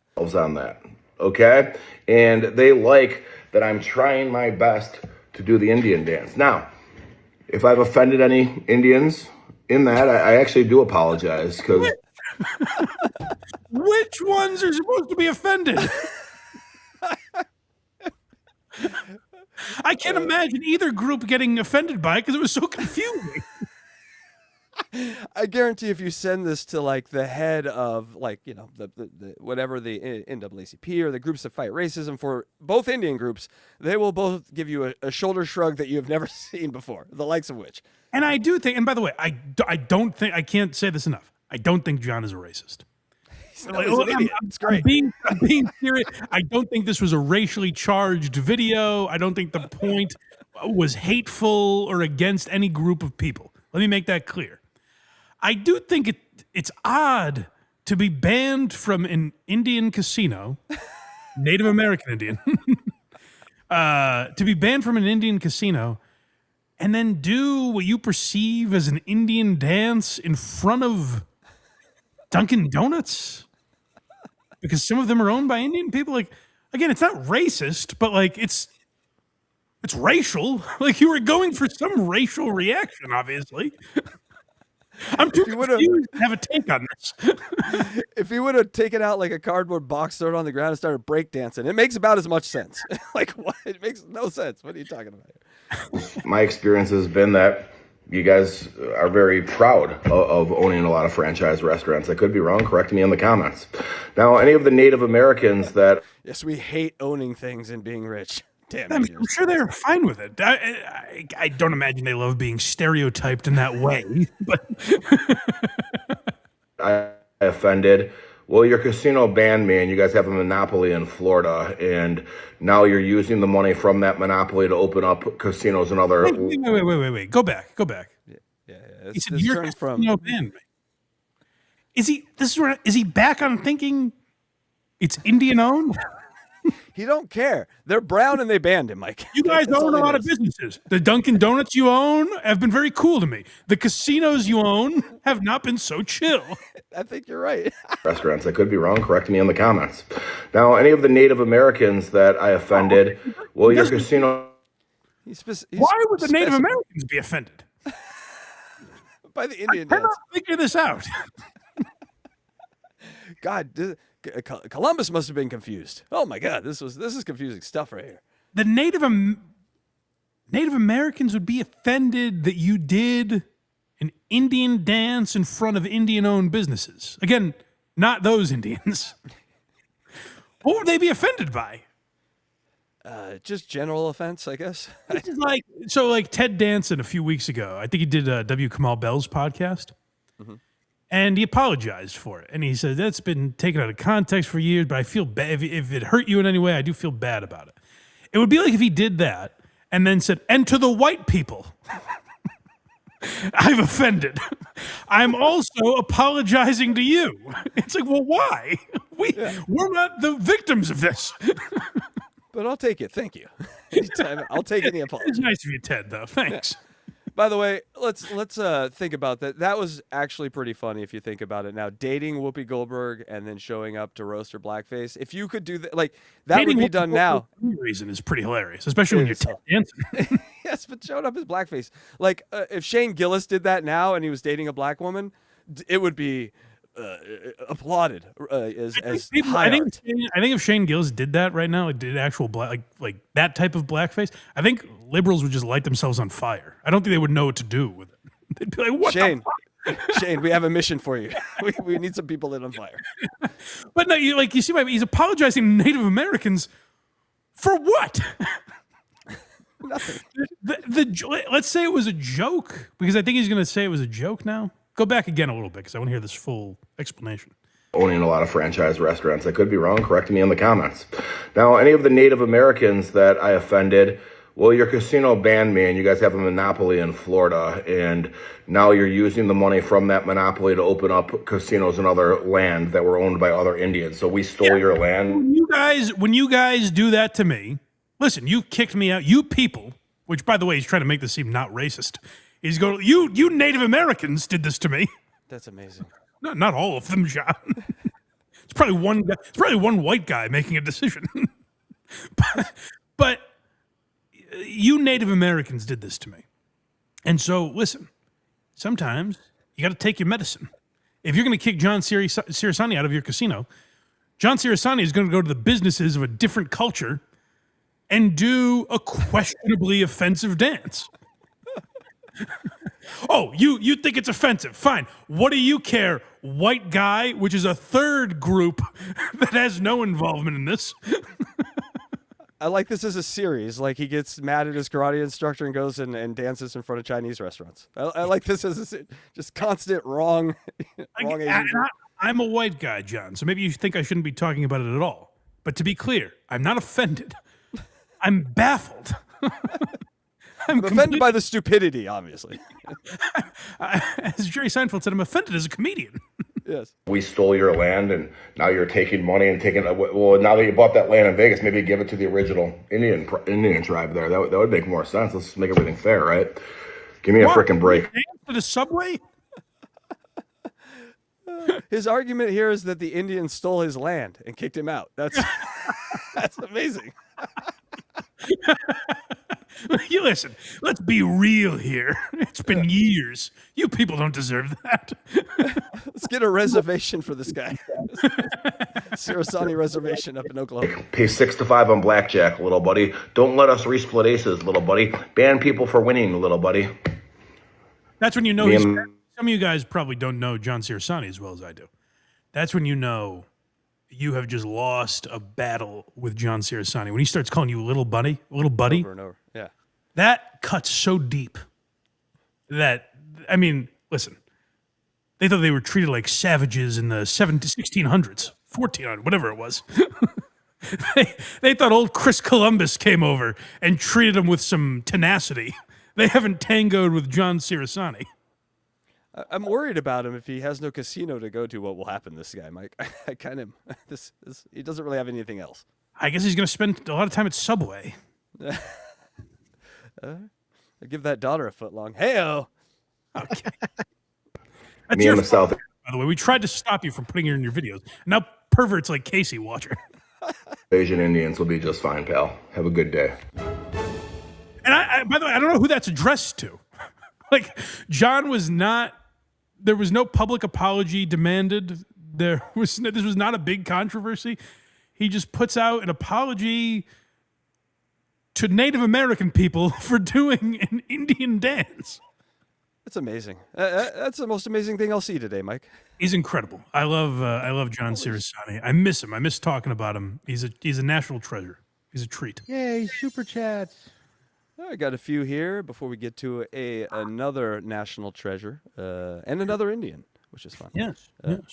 Principled uncertainty, 10 things here. The worst crime in comedy was when Trigonometry tried to interview Mark Norman. They asked him serious questions, and he had nowhere to drop his lines. He even remarks on it, and they continued. Oh, I did. You know, I didn't. Excuse me. I didn't check out that episode, but I remember Norman saying something like that, where he's like, they were very serious, and I felt uncomfortable. But it seemed like he had a good time with them. So maybe I'll have to go back and check it out. Brando 807, $2. The lie detector determined that was a lie. Yeah, how's he not doing that? Maybe, you know what? I take it back. I respect Maury for not doing that. I'm glad he's moved on with his life, you know? I'm just marveling at the hairline. That is 87-year-old hairline, man. That is amazing. It's probably fake. Cardiff Electric, Canadian 279. Luigi Greenberg sent me. Say thank you. Oh, thank you, Luigi Greenberg. Yeah, I know that guy. Yes. At Jokey Jackman, 199. John C. says, mock them all, let God sort them out. That's right. You know, the Indians. He doesn't need the specific one. He's just like, all right. Speaking of It's America's beauty, America's treasure, the Julia Roberts of the 21st century, a Jasleen Singh. She really is. She really is a delight, isn't she? Yes. I'm glad. Big sigh. For all the people that are frustrated by Jasleen Singh, which I am now among, I recommend you this. Give her the benefit of the doubt, because you'll hate her even more. Like, when this all started, I was like, listen, we don't know what the relationship is like behind closed doors. And so, like, when you give someone the benefit of the doubt and you're like, maybe there's more to them, and they prove there's less, and they're actually a worse person than everyone was saying. Like, the internet was giving her shit. She's actually worse than everyone first thought. Like, what she's doing to this poor bastard, it's tough to watch. And, like, Akash has been reduced to, now he's going out doing, like, the only time I see him pop up, he doesn't have a podcast currently. I do predict he will be doing one. I think we called it Poppin' My Podcast with Jasleen and Akash, and her name will be first billed, and that's my prediction. So for now, we don't see Akash popping up too much, other than like local radio gigs that he does that get posted to YouTube. Like he was in Hawaii promoting his gigs out there. He did Elvis Duran's show a few months ago. He was on another local one recently. So he pops up to promote these gigs, something I don't know that he had to do as ferociously when he was on Flagrant. Maybe I'm wrong about that, but I doubt he needed to promote his gigs the week of as often as he is right now. But it's tough to watch her not give a shit about where his career is and keep using him for clicks, keep using him for money. It's I'm sure they have a relationship that we're not aware of off camera, behind the scenes, but it's tough to watch so far. This first one, I think I just labeled poor bastard, didn't I? Yeah, poor bastard. This is just sad to watch. He literally left like one of the biggest podcasts ever to be a cameraman for his wife. That's Yes. the job. It's I don't know the end goal of this. I know Akash says the goal, he wants to be the greatest stand-up of all time. I don't know why you couldn't work on that while you were on Flagrant, but this is what he's been reduced to now. No, meaner. Tell me to hurry up. Says, my husband helping me cook because he's not an insecure loser. Very big of him. Yes. You're smiling. Don't smile. I just gave you attitude. Make that face without the words. Do another roll in your eyes. But more angry. Like you're really pissed. I'm in big trouble. I just told you you spend too much money. Oof. Yeah, that's rough. Poor guy. And I didn't realize letting me cook is not. She's preparing a meal for him. She's not taking, as a stay-at-home wife with no job. She's not saying, "Oh, look at my husband is letting me cook for him." She's saying he's letting me cook on TikTok. She ain't watching very good chow. Letting me get fired up on TikTok. And like, listen, that's great that he's not insecure and he's letting her have her career and all of that. I actually don't really look down at Akash for that aspect of their relationship. I think a lot of people do, and I think it's what like the Fresh and Fit guys were accusing Akash of, being a simp and all of that. But like, hey, if he's supporting her career and he's not insecure and he's willing to be in her videos and kind of be second banana, whatever, good for him. I'm looking at this as an indictment on her character, to where she's like, hey, you left Flagrant, a podcast you helped build, but you were always looked at like, Akash was always looked at as Andrew's laughing hyena on that show. Like, Akash's role was to slap the table and crack up at all of Andrew's jokes and overlaugh. And, you know, I would say he's more than that, but that's just how a lot of people view him. Like, if you just watch clips of that show, there's a lot of merriment. And some people say it's fake. And Akash was a big part of that. And they're just like, oh, he's like Andrew Schultz's yes man. And then, like, this whole controversy happens where she's viewed as being disrespectful to him and shitting on him.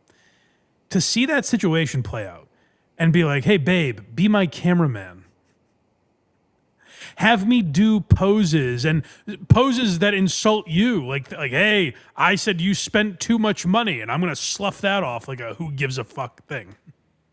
Like trying to make fun of that situation like it's not something that embarrassed him. That's tough to watch just as a guy. Like it's sad to see. Again, I'm not this like the fresh and fit guys where I'm like women have their place or whatever. Everyone can be equal. She's allowed to have a career and an identity and a personality totally separate from his. Great. Have it be separate. Don't drag him into it. Even if you want to support it. Say, no, you're being embarrassed. Like, excuse me, people are looking down at you and laughing at you, and you've become a joke.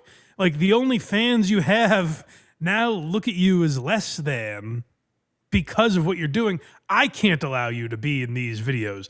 But instead, she's like rage baiting, where she's like, my husband isn't insecure, and she's trying to get comments, like farm comments of people going like, boy, Akash is a simp. Like she wants that on these videos. And that's what's really gross about it. Is she wants a reaction from these people of like, hey, fuck you, you're ruining your husband's career. She licks her lips and gets excited about that. That's what's really gross about Jasleen Singh to me.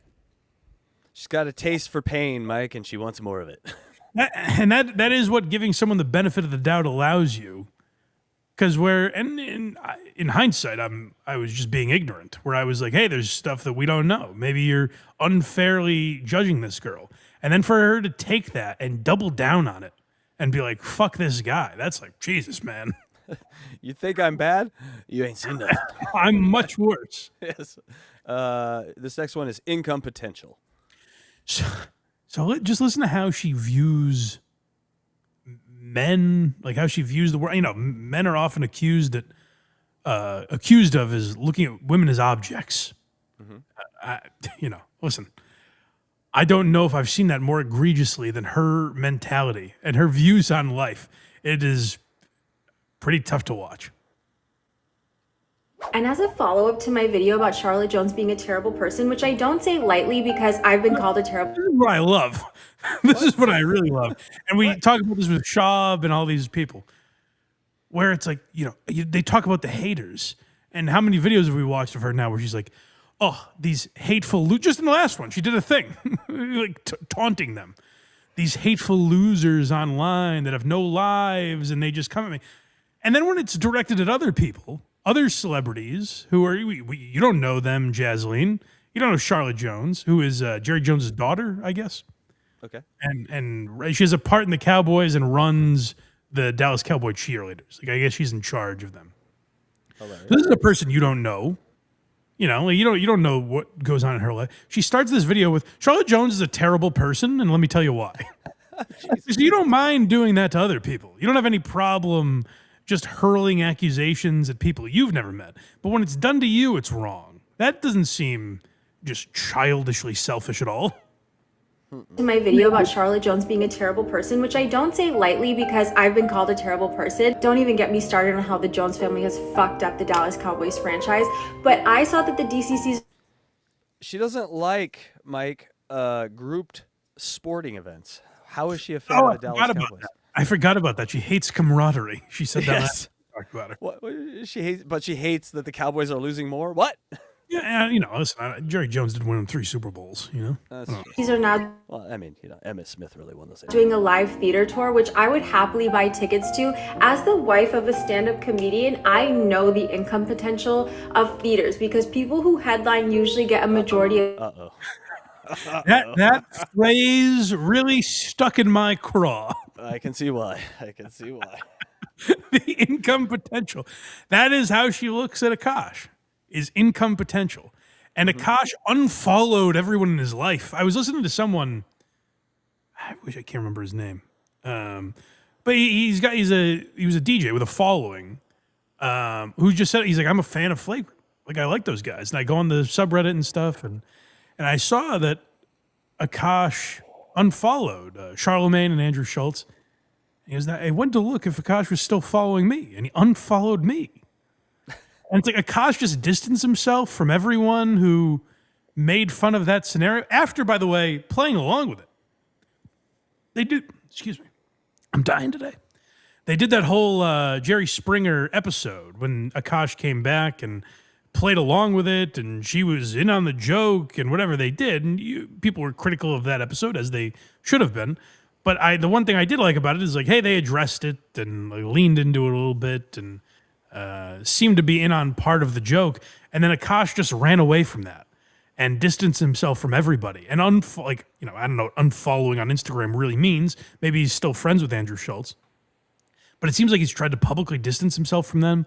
He didn't do the last episode of Flagrant, where like they announce he's leaving. There was no final send-off for Akash. So it seems like he doesn't want anything to do with them in the name of this lady who is looking at him as income potential. Let me hear that again. Yeah, income potential, that's hard. It's hard to come back from that one. I know the income potential of theaters because people who headline usually get a majority of the ticket sales, which as they should, because people are buying tickets to see them. Your husband does this is like me going into the Skirts office and just, what are the quarterly reports? I live with this bitch. I can handle him. I'm going to need a daily P&L. Get that over to me. Because people are buying EOD, all right? Yeah.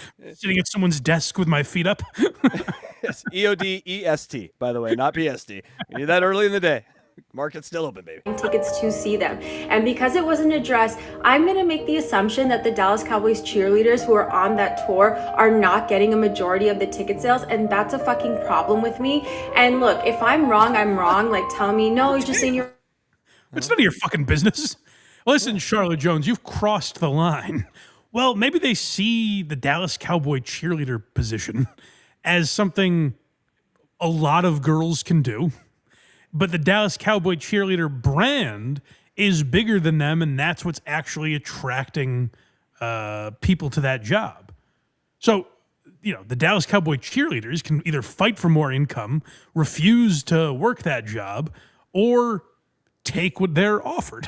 It's not that's how an economy works. It's how everything works.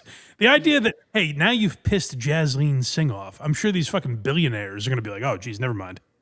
We're sorry. This was over the line for Jasleen.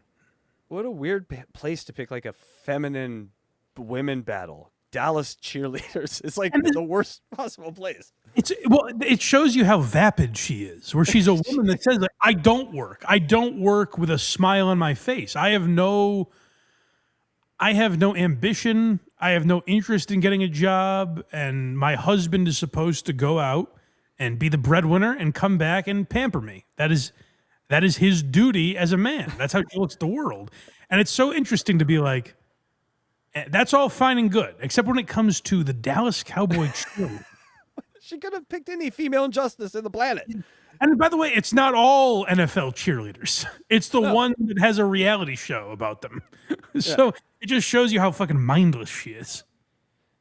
And she might be jealous of those girls just get to dance around with pom-poms and then get to marry billionaires. I think she's jealous of the lifestyle, specifically of like not working hard and marrying a really rich guy. Right. Not some millionaire like Akash Singh. No, I'm talking oil money, baby, not this comedy money. You're wrong about this, that would be great, but I highly doubt that I'm wrong about that. And that's fucked up. Like, It's a good strategy to have about life, honestly. I doubt I'm wrong. Listen, you can challenge me on this, but I'm probably not going to listen.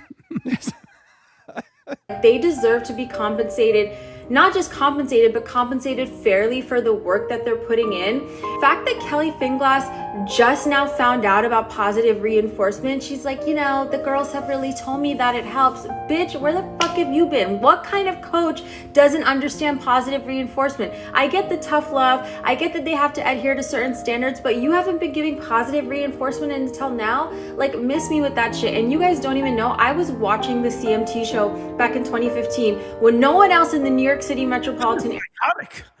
Yeah. This is a psychotic rant. Who is angry at you?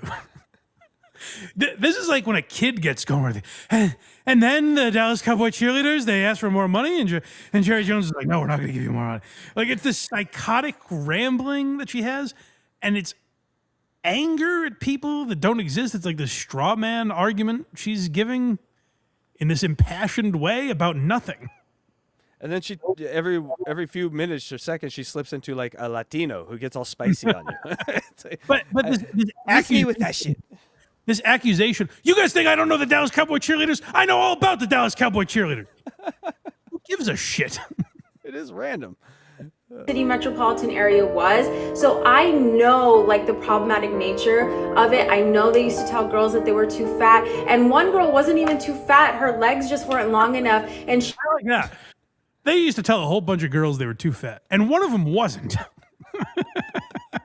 Now the rest of those pigs had it coming, but one time they were wrong about it. She's literally said I would hang upside down to like be fit for this team, and they're like, yeah, it's not happening. So don't tell me that you don't get a little kick out of ruining girls' dreams. So yeah, those are my thoughts. Don't you agree, babe? Oh, who's in there? She was talking to someone or talking to her shirt. I think she was talking to Akash. Yeah. Don't you agree, Akash? Don't you agree, baby? I don't even know if I caught that when I sent this video. He's there? I didn't hear him, but who else would she be talking to? This is like... Can you imagine, like... And I think Akash is a talented guy. I've seen a little bit of his stand-up, and it was good. I haven't seen a ton, to be honest. And I've seen some episodes of Flagrant, where like I think he was more than Andrew's laugh track. Like I think he makes good and interesting points on that show. I think he has some level of talent. But people call him, like the criticism of him is like, oh, he's just Andrew's laugh track. He's just there to slap the table and overlaugh at Andrew, and he's Andrew's sidekick. And you say, well, I'll show them. I'm going to go out on my own and really make a name for myself. And I'm going to be something. And his goal, he's going to be the best comedian in the world. That's his goal. And now his new role is silent cameraman in Jasleen Singh videos, where she rants about the Dallas Cowboy cheerleaders. At least the guy who was the laugh track for was interviewing the president. That is not a lateral move, Mike. That is not lateral. Jesus Christ, Akai. Get a hold of yourself, brother. I was rooting for you, and I still am rooting for you. Maybe you'll take the reins and take ownership of your life and your identity.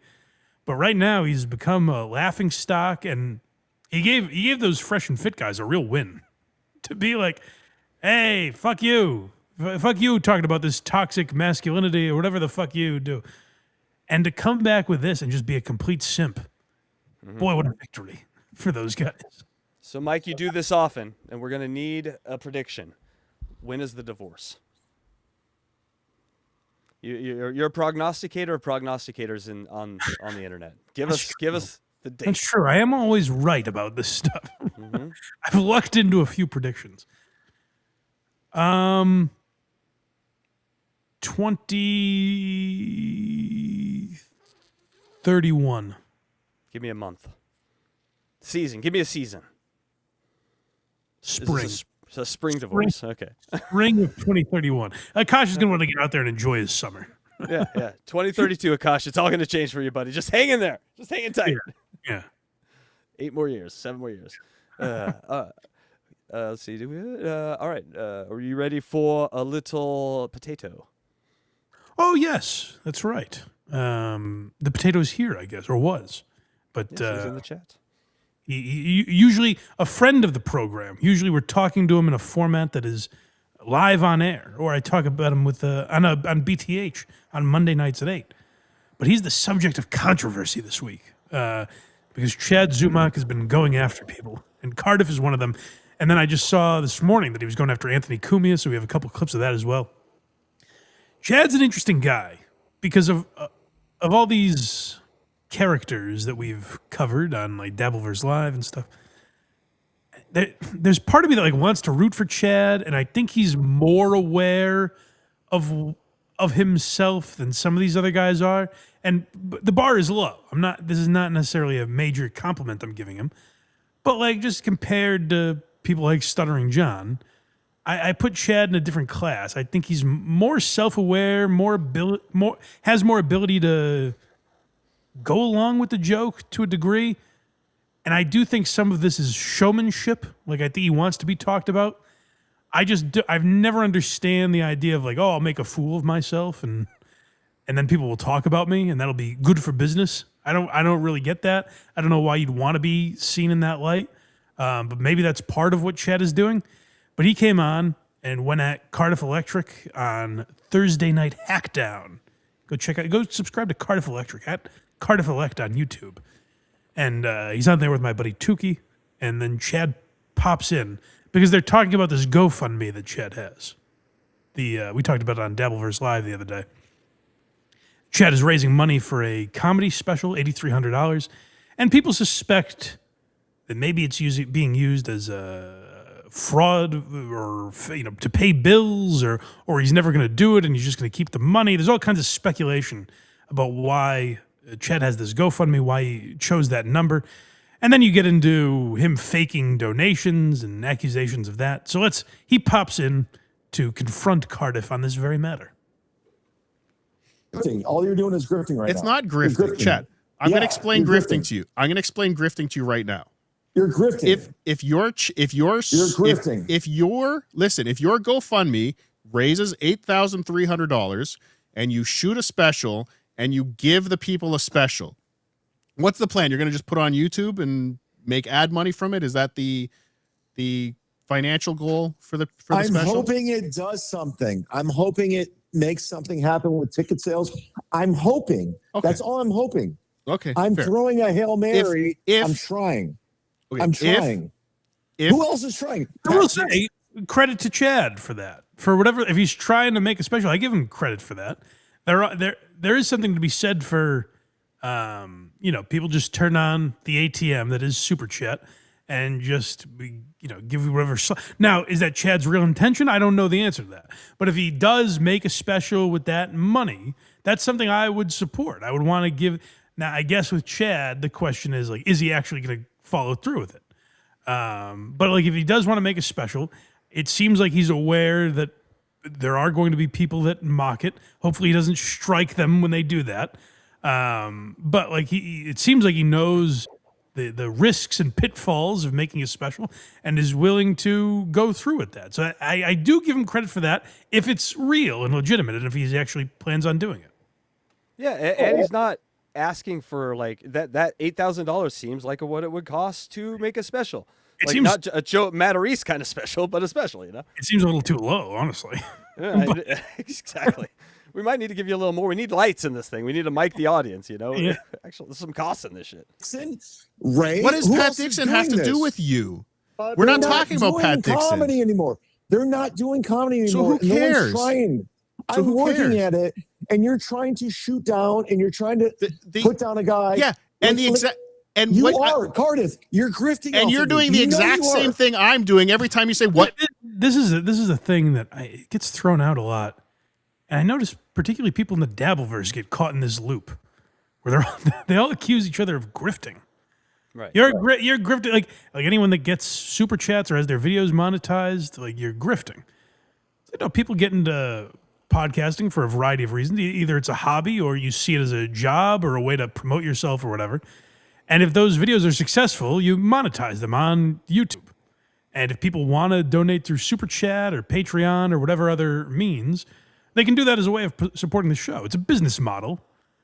And when shows reach a certain level of success, that's what they do. Or even when they have no success, they can do it with a small group of people. This is already, what I do is a pretty small group of people. It started as even much smaller. And a lot of those people didn't even really give a shit about the show. They saw me on Kirk's show and wanted to support. They said, hey, Mike, here's $5 a month. We like you. Hopefully you'll do something good with it. And I like to think I followed through with that, hopefully. And if you didn't want to donate to that, you didn't have to. There's something where because there's money involved, I hear people in the Dabbleverse throw out the accusation of grifting.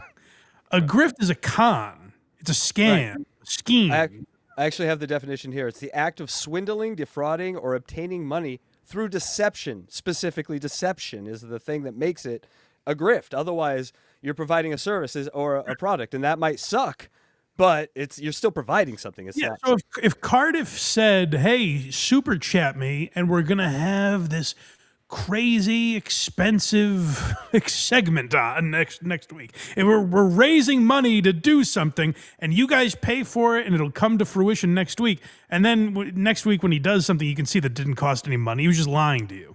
Like, that's a scam. Cardiff has super tip on or whatever, and you can give if you want. If you don't, you don't have to. There's nothing sinister to it, nothing devious. There's no obligation for anyone to do any of that stuff. People will super chat here. I don't really promote it. I appreciate those who do it. And like I say, if we got a ton of super chats every week, I probably would stop reading them because I think it gets in the way of the show. So it's not like I said, it's not a sinister thing that people are doing in bad faith. Give if you want.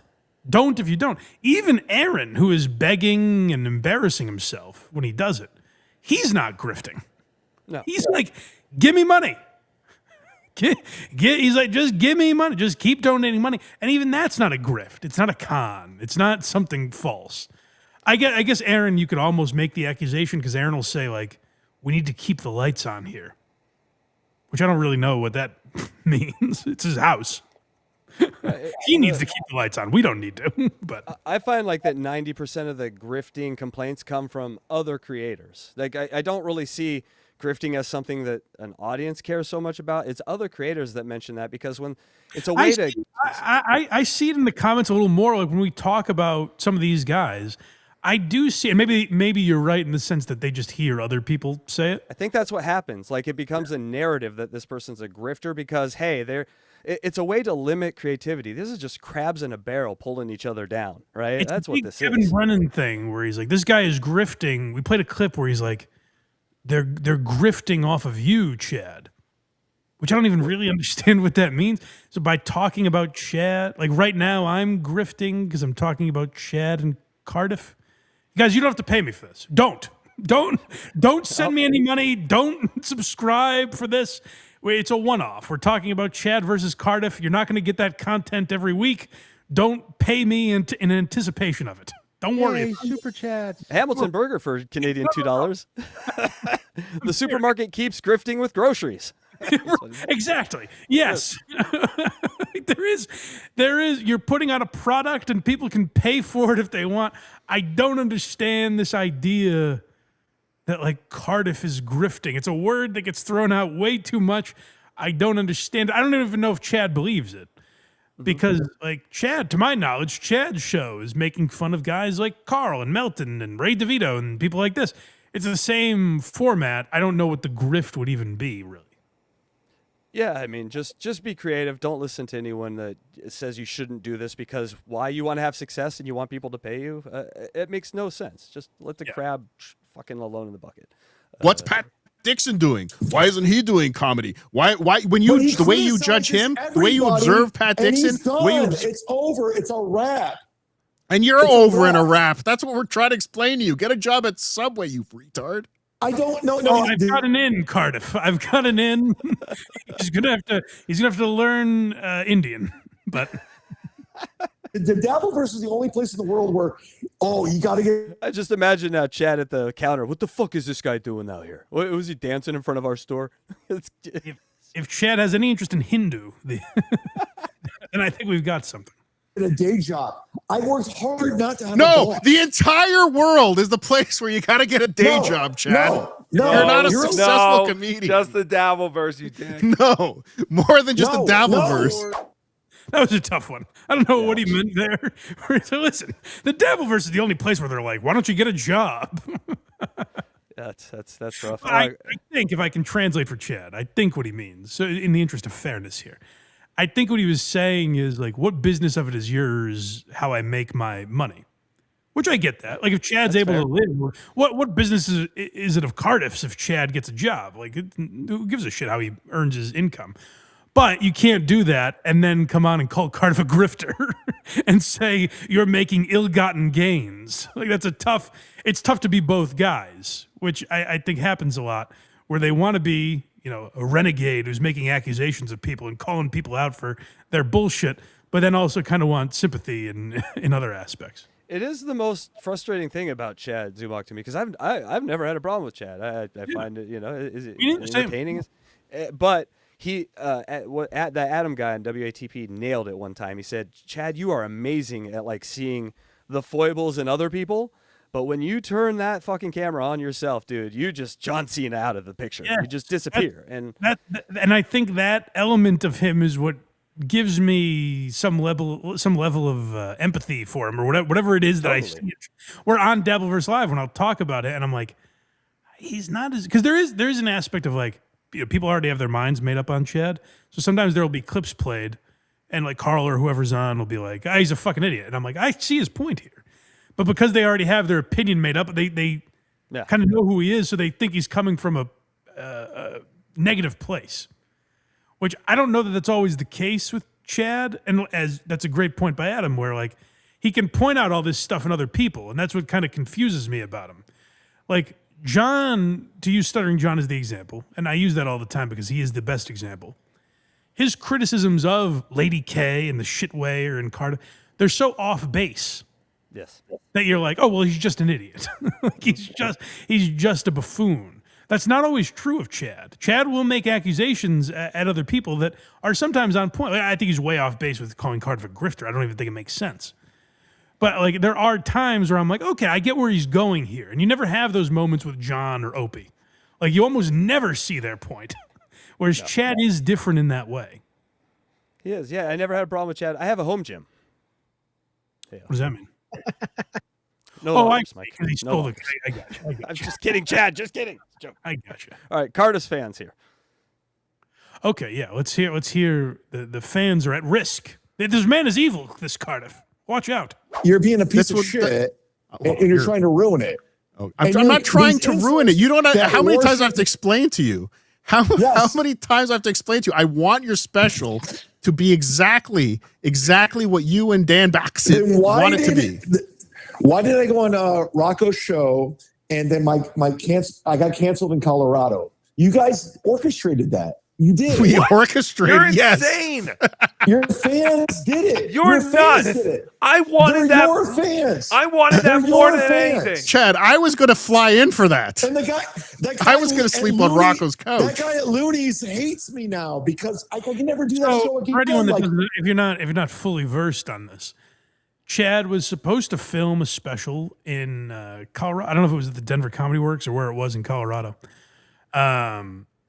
months ago, and that got canceled because there was a video going around for Chad got drunk and called Gino the N-word over and over again. Yeah, it's fun. A bunch of times. And that clip was going around on Twitter, and I guess that got back to the club, and they canceled Chad's gig. And we could argue, we could go in circles arguing about that all day. But the accusation that Chad is making here is that this was Cardiff and Tukey's fans. There's a couple things flawed with this. First of all, I just from the little I know Cardiff and Tukey, I don't imagine they would do that. I cannot picture them rallying their fans to go and cancel Chad's gig for a couple of reasons. A, it would just be bad for them. They want Chad to film a special. So that doesn't make any sense. I also don't get the sense that, like, Tukey in particular, I don't get the sense he hates Chad and wants some level of revenge on him. So then I guess what you get to is like, oh, well, they talked about that clip, so that inspired their fans to call the comedy club and, oh, it wasn't Denver Comedy Works. He said it there. It's Looney's or whatever. To call Looney's and get his gig canceled. Well, it's probably fair to assume whoever did that has watched Cardiff and Tukey shows. Like, I guess that's not an unfair assumption. It's probably a Dabbleverse person, right? But there's shitheads that watch every show. From Joe Rogan on down, there's shitheads that take things too far and don't know what the line is and don't understand any of that. You can't hold the host of the show responsible. Like I said, unless they're going like, hey, I wouldn't call the venue, but if you do, that's up to you. Like, if they're doing shit like that, okay, then they're kind of Here's the number, but don't call. Yeah, like then they're rallying the troops. I just don't imagine Cardiff and Tukey were doing that at all. In fact, I think they would want the opposite. I'm putting my money on that it was Tukey, that it was Rocco that did this, that made the call, that canceled the whole. Yeah, because he heard that Cardiff was going to come sleep on his couch. He's like, I value my furniture too much. That fat ass to break my couch. That's fair. I don't want Cardiff in my home. I've got to. Right. It's too close to happening. We got to take out Chad's legs right now. That's fair. That makes more. I hadn't thought of that angle, but no, I just don't think these guys would do that. So this is where Chad loses you. Is like when it comes to him, he's very bad. That's a great point Adam Bush made. I'll keep coming back to that. When it comes to him, he throws out any logic and is just like he'll attack no matter at any cost. Yeah, and we'll see the Cumia clips in a minute. Where like he respects Cumia and knows what Cumia has done as a broadcaster, but when he argues with Cumia, he'll just resort to like you're a loser who's never done anything, and it's like, well, you know you're being disingenuous here, Chad. Yeah, the distance from insight to lack of insight is larger on Chad than anyone I think I've seen in like podcasting. How do you mean? So you could have an insight, like a great thought, something that I'd never thought about, talking about someone else, but then that same thing's happening to him 5 seconds later, and he will not see it. He won't understand that that's the same thing that's going on. And so, you're saying he's capable of one and not the other? He's capable of both. His spectrum is large, is what I'm saying. Like he can go to one side and the other. Yes. Whereas John, or Opie, but like he'll say like I'm trying to think. I wish I could remember something specific, but like he'll go after Lady K. For something that it's just not true. Right. He's like, Lady K's a terrible broadcaster and nobody likes him. It's like, well, that's just objectively, whatever you think of him.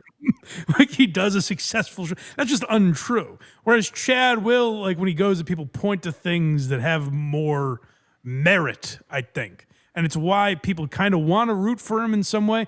And then he just does shit like this where you're like, God damn it, man. You can only make so many excuses for a guy. He really is Lucy with the football. He really, like, you will just give up on him, and then he'll put it down and spin it towards you, laces out, and you're like, all right, one more try, Chad. I'll try one more time. The other weird thing that I'm hung up on with Chad, and maybe I'm way off base on this. People can enlighten me. I also think Chad pipes up with this stuff. Like, the first time I think maybe the last time we talked about Chad on this show, might be that whole Cumia country thing. The infamous. And that was at a time where, like, John went away and people felt like, the Dabbleverse is boring now or whatever. Like, maybe there wasn't a lot going on that week. I think there's an element of Chad where it's like, well, I'll get people talking about me.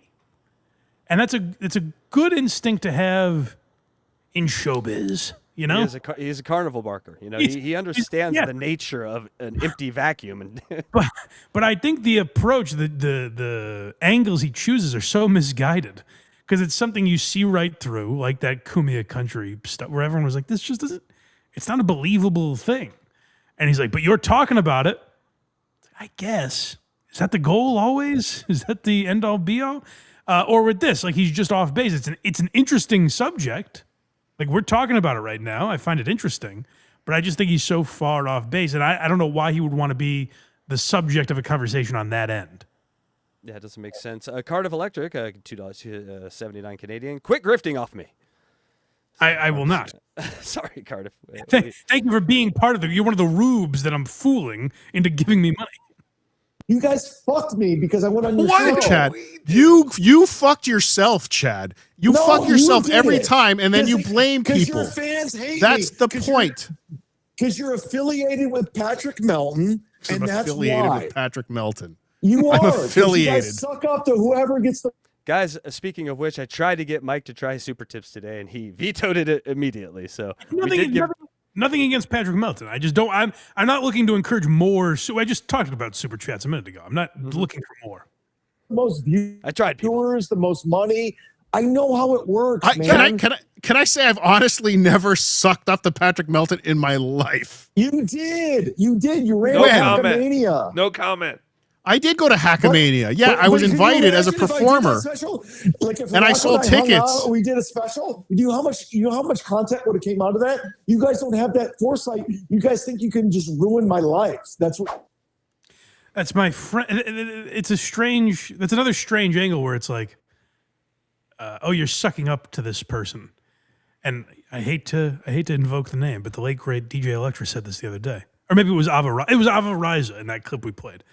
Ava's like, that trucker. The other set of tits. Yes, the other sweet pair of breasts.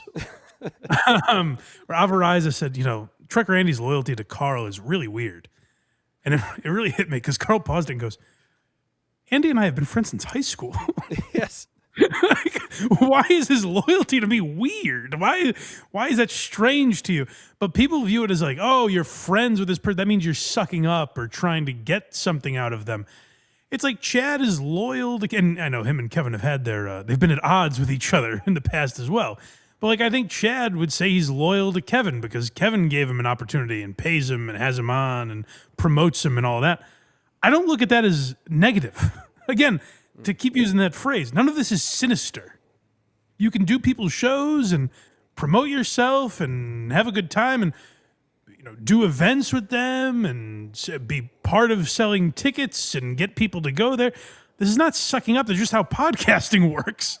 It's how that community has always worked, where people will do shows like Marin and Rogan and Adam Carolla and be guests on these shows to promote themselves. And then eventually they build a brand because then people are like, let me check them out. And they go over to those shows. And then those shows promote people smaller than them.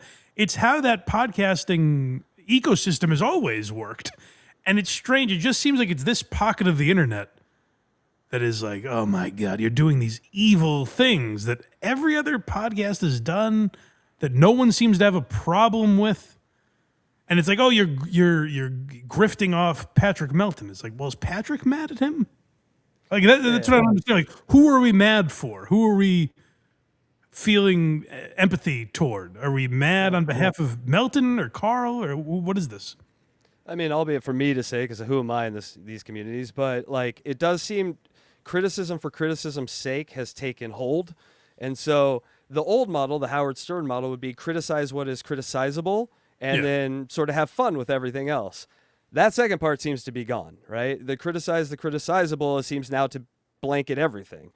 Everything you do is criticizable because, if you have friends, you have meaningful relations, that's a joke. I mean, when they start making things like that criticizable, you're in some sort of alt world where, left is right and right is left, and then you just got to get your bearings back in the real world to understand that. I mean, I saw it with you guys where they were like, oh, they're leeching off Mike. I'm like, they're not getting anything out of this relationship. I'm the worst goddamn leech ever invented. I live in a city full of billionaires and famous people around every corner. Schwarzenegger and Andre 3000 are my neighbors, and I'm chasing the wrong guy. God damn it. For a while, I would ask him where I could send him money, and he would stop responding to me. Yeah, no, leave me alone. I don't want to work with you if you're going to pay me. a terrible leech, this guy. Yeah, the worst. I'm not a monster, Mike, just like this next clip. Okay. Hold on. If you complete the special, not a grift. If you do not put out a special, then that GoFundMe is indeed a grift because 100%. You did not give the people what they paid for, what they thought they were buying into. Ill-gotten gains. Now, that is the definition of grift. Cardiff has his head wrapped around this. That is correct. Yep. Those Canadians, they got a good education system, man. It seems, yeah. 1,000,000%. Yes, of course. Don't you think we want this special to be made? You don't really think... What? I think you guys tried to cancel me. Poor Tuki's weak voice is trying to pipe up. Guys, we want it. We want the special, guys. Oh my God. You're even the same person who says the same thing about John. We don't want you to cancel the show. We want the show to happen so we can goof on it. We want your thing to get made. I wanted you to come here and do a special in Colorado Springs. Rocco, I believe I'm telling you, Cardiff is not the monster you think he is. He's a normal guy. I look he like it. He wants to just goof on you. Yes, he looks. I just want to laugh at you. I believe. That's ultimately what it comes down to, by the way, because there, Chad doesn't like. What's another topic that Cardiff? I'm trying to not use Stuttering John, but whatever the topic is that Cardiff talks about. If they're talking about Joey C on there, Chad wouldn't swoop in and go, hey, you're grifting off of Joey C. You're trying to make money off of Joey C. What it is at the end of the day, and Chad, I mean if you're hearing this, I mean nothing negative about you. I'm saying I think it's true. I think if you step back and look at it, it at least seems true. If it's not true, it seems that way to outside observers. That At the end of the day, you're just upset that they're making fun of you. And what you'd like to say is, guys, can you just stop making fun of me? I don't think I'm that fucking mockable. Can you stop being mean to me? It makes me feel bad. I think that's what a lot of these guys would say if they could just be honest about it. But then that seems lame and that would get made fun of. So you can't come out and say that because it would just increase the mocking. But like if we were all being honest with each other, I think Chad would just say here, like, God, stop making fun of me, guys. I want to like you. I want us to like each other and we can make fun of other people together. Stop making fun of me. Yeah, I mean, he started on Carl's show. He wanted to be part of the team. Like, I'm with you guys. Let's make fun of John. And then it just didn't hit him right. Or Yes, the problem Chad has with Cardiff, of course, is not making fun of people and making money off of that. Cardiff's good at that. Tukey's good at that. Like, that's why people want to watch their shows. It's not just, not anyone can just play clips of Chad and have a lot of people watch the show. Same with any of these characters. Same with Tony Hinchcliffe and Big J and the people we've talked about today. You can't just put them in the title of the show and the thumbnail and have people watch it. You kind of have to be some level of interesting. Maybe it would work once. Maybe people would click on one video and then they would go, this guy kind of sucks. I have no interest in him. So the people that keep returning are interested in your point of view, your input. Maybe they think you're funny or make good points or they like laughing at you. Maybe they think you suck and they enjoy watching that. Whatever it is, they enjoy watching the show. They're getting some level of enjoyment out of it. It's not a grift. It's not evil. As Tukey said, he's not a monster. And with Chad more than any of these guys, I think he knows that. And that's what makes this type of argument so frustrating, where I wish he would just say that. I think there's also something else at play here is that the only attitude that's like this is MLC. It's Kevin Brennan. And Chad sort of sat at his side for years learning how to podcast. And Kevin Brennan's podcast motto is zero-sum game. If there's $100 on the table, that's 100 of my dollars, not one of Rocco's and 99 of mine. That's all mine. And so I think the money Chad has a little bit of that. The money thing for sure, and also the idea that everyone's an enemy. Everyone's an asshole. Everyone's a piece of shit. Like Kevin just did that too much to the point where it became not believable. Like, oh, really? You have a problem with this guy, and then you don't, and then you do again. Yeah, I believe Rocco. I really do. I don't know, maybe because I met him and he's kind of normal. Like I don't know, but I think he's a creep, and he gets off on this attention. He loves these people loving him. He loves it. Well, that's what all of this is attention. Yeah. There is an element of that where you're like, oh, people are enjoying this show. I like that. I'm glad you guys are watching this and getting something out of it. Even the people that don't like it and are checking it out and hate it but stick through an entire segment, I appreciate those people. It is all a level of, maybe people use narcissism too much, but self-absorption. There's something to that where it's nice for people to be like, hey, I like what you're doing. Yeah. That's not a negative thing. You do this for attention. If you hate attention completely and purely, you would not do a podcast. Right. There would be no reason to. Or you eventually learn to filter, what you consume afterward, right? Because, just stay off Reddit, stay off of the places where they make fun of you, and you can create. It doesn't matter. But even that, I hate that stuff too. So I hate a level of attention. There's elements of my personal life I don't want people to get into or whatever. There's elements of attention I don't like. I don't like negative attention. I don't think anyone does. But you like when people are like, hey, good show today. Even that, I'm uncomfortable with in person. But when you read it in the YouTube comments or whatever, you're like, oh, that's nice. Mm-hmm. And that's why everyone does this stuff to a degree. Also, part of it is wanting to entertain people and wanting to get your opinions out there on things. There's a bunch of reasons why you would podcast, but one of them is always kind of liking attention. That doesn't make him bad. It's true of why Chad would get into stand-up and comedy also. Chad is not doing this against every fiber of his being that hates attention. Everyone likes it. Yeah. Last one here is First Blood. Oh, man. I didn't realize this, and I don't know all the history. If Cardiff and Tukey drew First Blood, I might have to change my opinion here. I hope that's not the case, but let's find out. Chad, here's the thing. Why is it any different? No, but why is it when I do a show, about you, I'm pandering to losers. But when you do a show about Ray DeVito or Steel Toe or Gino or Keanu or whatever, one of Melton, you're Cardiff, not pandering. They came after me. They came after me. you. Okay, they They came after me. I didn't do anything. Ski Mask came after you when you called his wife's school. R.I.P. The great Ski Mask. Ski Mask came after you. All right, you can manipulate that. The Bahamas. By the way, I never called his high school. That's where you fuck up, and that's where these fucking retards they go offline and they try to get me canceled because they think I talk shit online. That's it. No, Chad, but you can't talk shit. That's what Cardiff does. That's what Tukey does. They talk shit online. And again, I like Chad. I'm a fan of Chad, but I have never seen Cardiff or Tukey standing outside of someone's house. I just haven't seen it. No. Chad, on the other hand, I've seen it a few times. Yeah, and there's elements of things that just don't interest me. Like Cardiff is like called the comedy club to see how many tickets they've sold or whatever. That part doesn't interest me, but it's not some drastic line cross where it's an invasion of privacy. It's things that they talk about on the show. Yeah. It's journalism. God damn it. And they reminded me of another reason that I am a fan of Chad is his deep and ever-loving hate of Ray DeVito. It's what brought me to this universe, and I will never, ever forget it. So, but to Carter's point, him hating Ray DeVito is no different than them hating him if they even it's do. Exactly the same. It's exactly the same. He shits on Ray DeVito constantly, and I love it. It online saying exactly what they're saying you did. If But you I talk never shit did online that you're that. calling I people's never works, did you that. can't talk shit I that you're never calling people. called their work. Cardiff, you're pandering. You're pandering right now. I never called their works. I never called their works. I didn't do their work. You cut You're out there for a lying. second. You're a liar. You're a liar. I never called any of your works. So okay. Then when you thought that I worked at Rocco with a killer line there. He's very funny as like the Fred Norris, just feeding like little lines.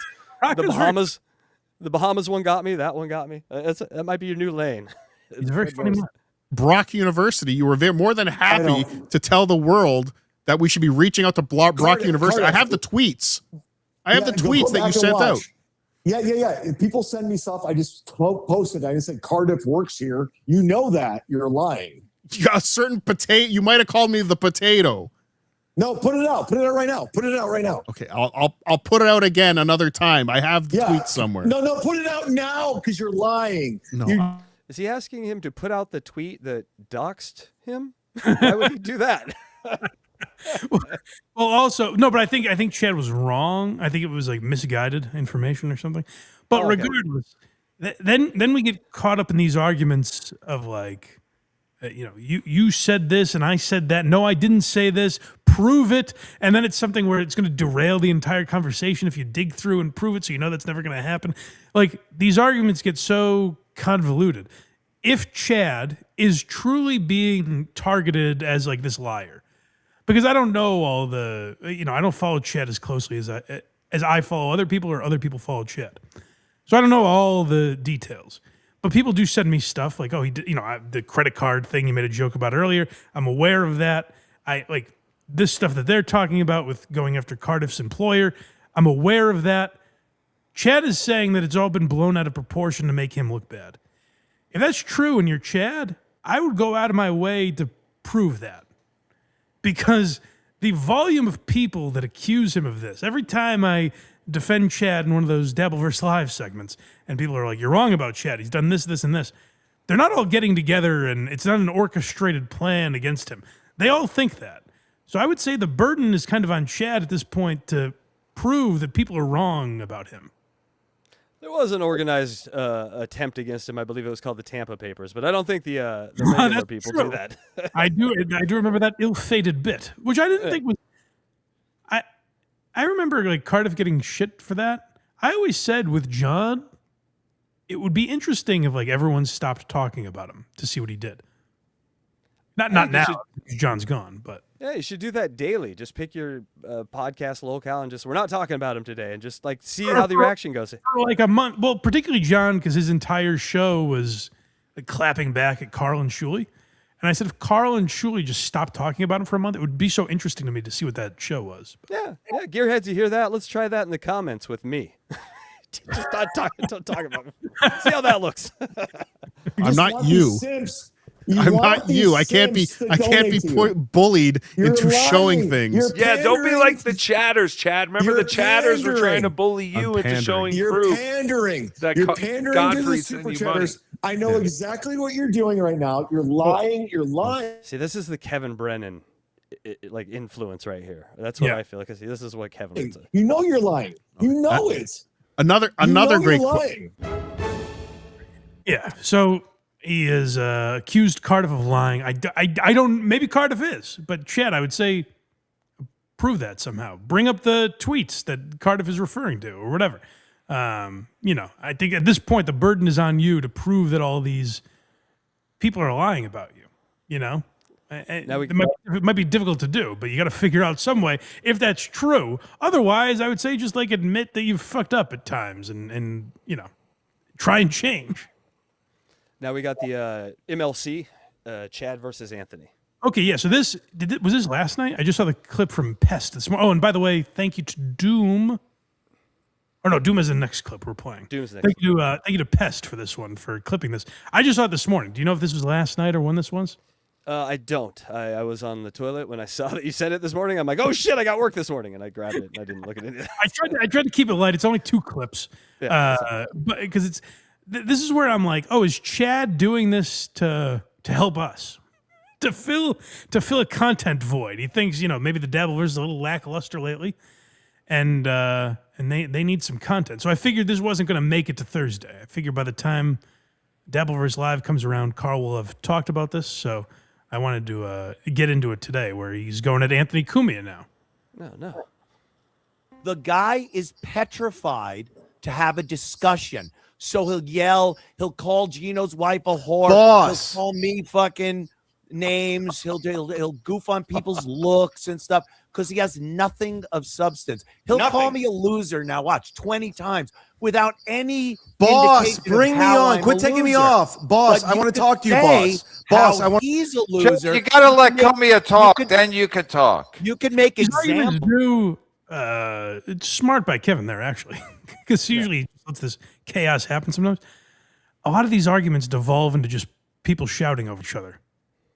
And it actually becomes, like, that can be interesting for a minute, but it becomes, like, not interesting because you're like, oh, well, actually, I want to hear what he says to that, or I don't want to hear what point he's making. And it just never gets out because it's just screaming over each other. It's amazing that Gino is also in this clip and there is no screaming going on. I don't know if we even hear from Gino in these clips. It's stunning that Gino actually sat back and let people talk. Maybe because, Daddy was making his points for him. But and bring up examples of how he's a loser without just saying, you're a loser, you're a loser, you're a loser. I can say he's 50 years old. He has a fake make-believe girlfriend, which I haven't had since maybe 8 years old. I invented a fake girlfriend. She was hot, Anthony. The smile on Kevin Brennan's face right now is fucking hilarious. He never smiles like this, and he's smiling like a little child. I was wrong. We had Gino chime in there. Damn it. Yeah. He doesn't have a job to speak of. At 50 years old, if you're still parading around in your car, going to gigs, and that's your primary source of income, and it's nothing, you're in trouble. You're kind of in trouble. You're alone. You're a guy who's alone at 50. Can I talk? You have a shitty apartment. Can I talk? And you are the definition Anthony, of loser. you're describing And your now, how am friend I a Gino loser? Go Bisconte ahead. right now. Go You're ahead. describing Gino Bisconte. another your turn to shitty, speak. rent-controlled pit. Now I'm yelling over them. I agree with Chad that he is describing Gino is a loser. But this is what happens in these arguments, and what's so frustrating about them is Chad's argument is now Gino's a loser. It's like, okay, well, we're talking about you right now. That's fine. That's fine. We'll talk about what a loser Gino is. I do think the difference is Anthony could say Gino's a loser, and Gino would smile and laugh and be it's not that big a deal. That we're not talking about that. And that's what would be frustrating about watching John when he was on with Carl or Cardiff or Adam or any of these people. It's the argument would shift. And I know Chad doesn't love that when people compare him to Stuttering John. I've heard him react negatively to that. Stop acting like Stuttering John then, Chad. These things are all such red flags that John laid the groundwork for, where it's like, stop following that model if you want people to stop making the same comparisons. By the way, what happened to stop drinking? Chad? Gino, I thought you were off. You're talking off about booze. Gino Go ahead. Cumia. You're a loser. You're on this show right now. You There he have goes. nothing. I'm a loser. Why am I a loser? He did it. He couldn't. He should have filed away. Anthony said, "I'm going to call him a loser a bunch. I can't call him a loser here." Don't do it. Don't do it, Chad. Don't do it. He starts his argument. Anthony, you're a loser. Fuck. God damn it, Chad.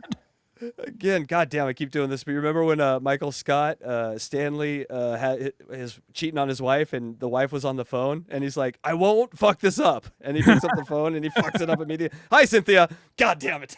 Nothing happened. I don't know.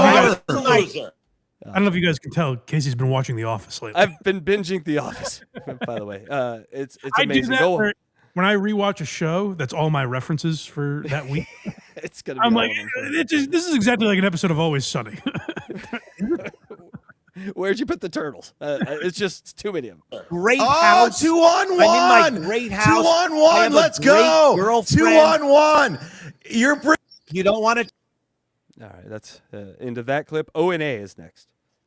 So he starts bringing up Opie, and it's like, well, now you're getting into like Reddit stuff. Like, what is this argument even? Where Chad now gets into like, oh, Opie made your career. I think Chad knows that's not true. I think Chad knows that Anthony was the talented one on that show. Now, he got a great opportunity from Opie, of course. But like, Chad is aware of what Anthony contributed to that show. It's, again, the thing of Stuttering John would say about Anthony. Where it's just this lie that Anthony was dragged around by Opie. Nobody thinks that's the case, including Chad. But he resorts to that to kind of win an argument. I think that's what loses a lot of people with some of these guys, is when you'll resort to anything to win an argument, it invalidates any good points you made. Yeah. Like, any points you actually make get wiped away when you're like, oh, well, Anthony, you never would have had a career if it was for Opie. It's like Anthony was hustling and trying to get his name out there and found a guy who would have him on, and he made the most out of it. Just like anyone else is doing. Like, if you say Opie dragged Anthony into success, then wouldn't you have to say that Kevin Brennan dragged Chad into the position he's in? Like, you can make those comparisons all day, and everyone has people they need to be thankful for in their career, and without them, none of it would be the same. Of course, everyone has those examples, including Howard Stern, who's a seemingly self-made guy. If he didn't get certain opportunities and have certain people around him, then he wouldn't be the Howard Stern that we know now. So that's true of everyone, and Chad tries that tactic, which is really doesn't. I don't know if it works. You got lucky. You got a break from Greg Opie Hughes. I put everything You I got had so lucky. into Pile a on, company. Gino. He needs backup. You know, Flavor Flav. now you just- Chuck now you D just needs sound like backup the- right now. Now Chuck you just D sound needs like the the backup. trolls Flavor Flav. going, oh, Opie did this. Me and Opie, here's the truth of the matter. Me and Opie made the career that we both had. We were bigger together than we were separately. I like that Anthony said that, by the way, because Anthony's taken shots at Opie over the years, and often deservedly so. But that was like a real moment where he's like, I think maybe he expected, or Chad was expecting Opie to, start over. Chad was expecting Anthony to trash Opie there. And Anthony was very honest, and he's like, without Opie, my career would not be the same, not even close. Same for Opie, without me. Like, we made each other's careers better, and we were bigger together than we ever were apart. And that's a level of honesty. Like, Chad's argument here hinges on you weren't successful without Opie. And Anthony just took that away from him by being like, I was way more successful with Opie than I was without him. And it's like, fuck. Because I think when you're honest about yourself, you stand on higher ground in a lot of these arguments. Whereas Chad is yelling and screaming at Gino in the background and repeating himself. And these arguments get very, they're entertaining, but they reach a point where you're not entertained by them because it just becomes repeating and you can't hear who's talking, and there's a lot of distractions going on. Odds that Opie takes the first part of that clip and forgets the second part. I couldn't be anything without Opie. Oh, I think the opposite. You don't know Opie well enough. Opie will find the negative in that and be like, he was trashing me. Okay. Yeah. Fucking, I don't know. He goes on these shows and he trashes me. Mm-hmm. Brings my name up and says good things. What a loser. That's how it works. You're both pathetic at this point. That's Greg how it works. Hughes in Chad, Letterman's done. Letterman's done. Like the Johnny Carson's done. Things end. Like I'm not taking sides. Johnny Carson's dead. Let's not blame him. Things end, Mike. But now Brendan makes a good point. Unfortunately, he repeats it roughly 40 or 50 times throughout the rest of the argument. But he makes a good point there. He's like, yeah, Letterman's done. Letterman's Netflix show isn't as big. Anthony was never as big as Letterman, but Letterman's Netflix show is not as big as his late night show. Like that's just what happens. You find a thing and there's a level of success. And then when you're in your fucking mid 60s, often you're not as successful as you were 20 years ago. But Anthony does have and people use this as like a shot at him. They're like, oh, your radio show, it's on Sundays overnight. It's like, well, people are paying him to do that. It's also, I think, probably big online and podcast form, which is why that company wants him to do that. But it's not nothing. It's bigger than all of these podcasts in the Dabbleverse. So like, there's something there. He also does a successful internet show with Gavin that he does with Gavin's company. I mean, or Anthony's whatever it is. Compound. What's it called now? Compound Uncensored. Compound. Yeah, exactly. Yeah. Whatever that is, like he's built that into something. Is it as successful as the Opie and Anthony show or Sirius XM? No, but it was never going to be. If it was, that'd be awesome. But like, I don't know that it was ever supposed to be. And then Chad will bring stuff and throw it at him where like early on in Compound Media, Legion of Skanks were on there. Shane Gillis and Tommy Pope had a show. And then Anthony leaned more politics. And I'd be curious to I'd like to have Anthony on this show to talk about that kind of stuff. But Chad throws it at him as an insult, where it's like you had the Legion of Skanks and Shane on, and then you had Gino and Chrissy Mayer. Now, those are some bad decisions if you just compare those two. But I'd be curious to hear Anthony's reason for leaning more into a political angle than an actual, like, just comedy angle. And I'd be curious to hear his thoughts on that. But that doesn't mean it's a failure. Like, Compound Media is as or more successful than anything in the Dabbleverse. Like, it ended up not working and they had to merge with Gavin. But even that is much more successful than any of the shows we're talking about here that do live streams for, a few hundred people or whatever it is. Mine included. And if we're talking about like talent, like, yes, the later years of Compound, people have, don't look at Gino and see talent. But weren't the early years like a lot of discovery of Legion of Skanks, Shane Gillis, that sort of thing? Gavin, Dave Landau. I mean, Artie was on there for a little while. It obviously didn't work, but like you got Dave Landau out of that, who has a successful career now. So yeah, there are people that came out of that. Now, I just don't care about the political stuff that Anthony gets into as much. So I always wished he did use that opportunity to bring on more shows that at that time weren't as big, like a lot of the comedians that he was having on, like Legion of Skanks. But he just went a different direction. And like I said, I'd be curious to talk to him about that. But that doesn't inherently make it a failure. He brought Red Bar in. Like that's where, Red Bar was already had an audience before that, but like that's where a lot of Red Bar's audience came from, was Compound Media. Right, sir, but to say like you guys are done, Letterman's done. If things move on, they made a lot of money. You can't say they're done. Cause I did send you that Jay Leno clip this week where Jay Leno was interviewed, and he said podcasts like the Rogan Show are the new late night. Yeah, and so that's coming from that's why late night is dying, because you can just put on a different long form interview show where they actually get into subjects whatever time of day you want. If you happen to be up at 11:30, then you can put it on then, or you can listen to it whenever. You don't have to stay up to have a canned story from Larry David on Jimmy Kimmel. Because things are done. All of my shows have nothing to do with the Cardiff electric chat done. Do you ever see like Joe Rogan or anyone relevant in chat rooms? Like I'm not riding you're the in coattails chat of O&A. rooms. My shows like are a little totally girl. different. I will say this, where Chad is right. the most humiliating thing about Anthony's career is that he is watching this show and leaving comments. That is an embarrassment. That goes for all of you. You should all be embarrassed by that. So that's where Chad is right. But other than that, I don't know. I don't quite get the point he's making. The look on Gino's face, he has his head in his hands. He's chilling. He doesn't need to speak. This is a new Gino I've ever seen. Gino should be on every podcast. That's nice. Gino's doing great here. Someone give this guy's gummies every podcast. This is working. Playing video games. Let him talk. Who cares if I want to play video games? You're I made almost a life 70. for myself. I do what I enjoy 70 doing. years old, How is that- dude. Who cares? 65. Chad, 1961. who cares? I'm looking at You're it. 50 making By the way, remember when Chad earlier was like, why do you guys care if I have a job? Who gives a shit? And now he turns on Anthony and is like, oh, you play video games all day. You're a loser. And Anthony's like, well, why do you care if I play video games? It's the same argument. This is that spectrum.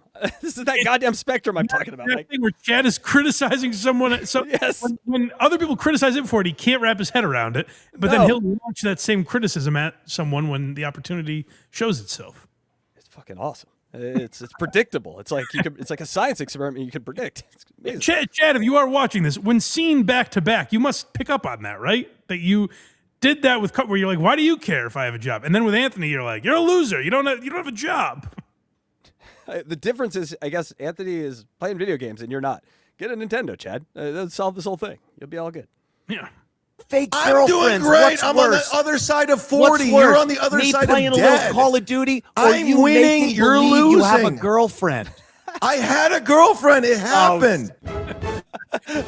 That's tough. Chad, listen, I know he's in the heat of the moment. He probably wishes he could take that one back.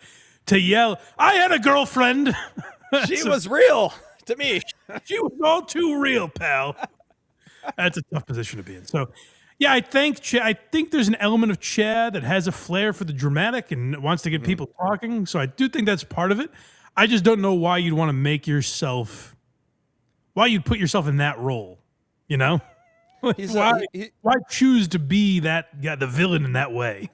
He's a wrestler that hasn't. Is he a baby face or is he a villain? He hasn't figured it out yet, and he keeps vacillating between the two. Correct. Yeah. So I thought those were interesting. We really haven't done traditional Dabbleverse on this show in a while. I've saved it for Dabbleverse Live, but I figured this one, I didn't know if it would make it to Thursday, so I figured leap at the opportunity. You know. Yay! Super chats. Nice. Last dabbler standing, $1.99. This is for the grift. Thank you, buddy. I appreciate you letting us grift off of you. Leonidas Aurelius, two somethings. Here's a taste of the good life, ya bum. Thank you, buddy. Very kind. Brando gifted a membership. Thank you, Brando. We did the Cardiff. Quit grifting off me. And then Colostomy Stephen Craig, $1.99. Hello, H and Potato. Hello, buddy. Thank you. The great Dabbleverse creator Tommy Jordan, who is a gearhead, gifted 5 blind mic memberships. Thank you. Well, thank you, buddy. Very nice of you. I didn't realize he was a member. I appreciate that. And if you are, like I said, if you're a new member here, I recommend that Mencia video we did the other day. And I know it'll feel like a lot. Get through the whole thing, as I said, because I think you need to go on the journey with us, much like the Brian Callen episode. The ending of that, it stuck with me. It changed me, I think, as a man. Oh, no. So if you are a member, I highly recommend that. Me and Craig did it on. You might have to go, if you're a YouTube member, you might have to go into the post tab to find the link. And Patreon, you can just find it in the regular feed. But go check that out. Yeah, the thing about being a Blind Mike member is you got to hit that post tab up every once in a while because he'll put links there that aren't on the live screen. And so you can go check those out. That's what, for anyone that doesn't know, BTH, that's where we put those, or anytime we're watching something that might get taken down that we'll have to upload later, it's usually on the posts tab. Yeah, lots of good shows there. The best members channel on the internet. Vegas, Law 2, $5. Ari Normand. Is it possible? Story was true. He got some blowback and then decided to just go with, I made that up. That's a good take. That's a fair theory that they were mad that he told the story. It's tough though, because he I think he would go like, I think he would have approached it differently. He just straight up said, I fabricated that. And it felt kind of like a lie at the time. But that's an interesting theory. But Normand also has a reputation of being a bit of an exaggerator. So I don't know. That's not a terrible theory. I'll have to give it some more thought. It's a good one. Follow the money here. I think that's a good theory for following the money, because Netflix is like, obviously, like, just take the hit. We're going to give you like 10 more fucking. Well, Netflix came out right away and put out a statement that were like, we don't know what the fuck he's talking about. Well, that hurts. That hurts. All right, we got Colostomy, Stephen Craig again, $4.99. I keep showing people episodes of Very Good Chow, and it's like telling an inside joke that no one else understands. I have that same experience. But I think just as a cooking show, it could be interesting. No.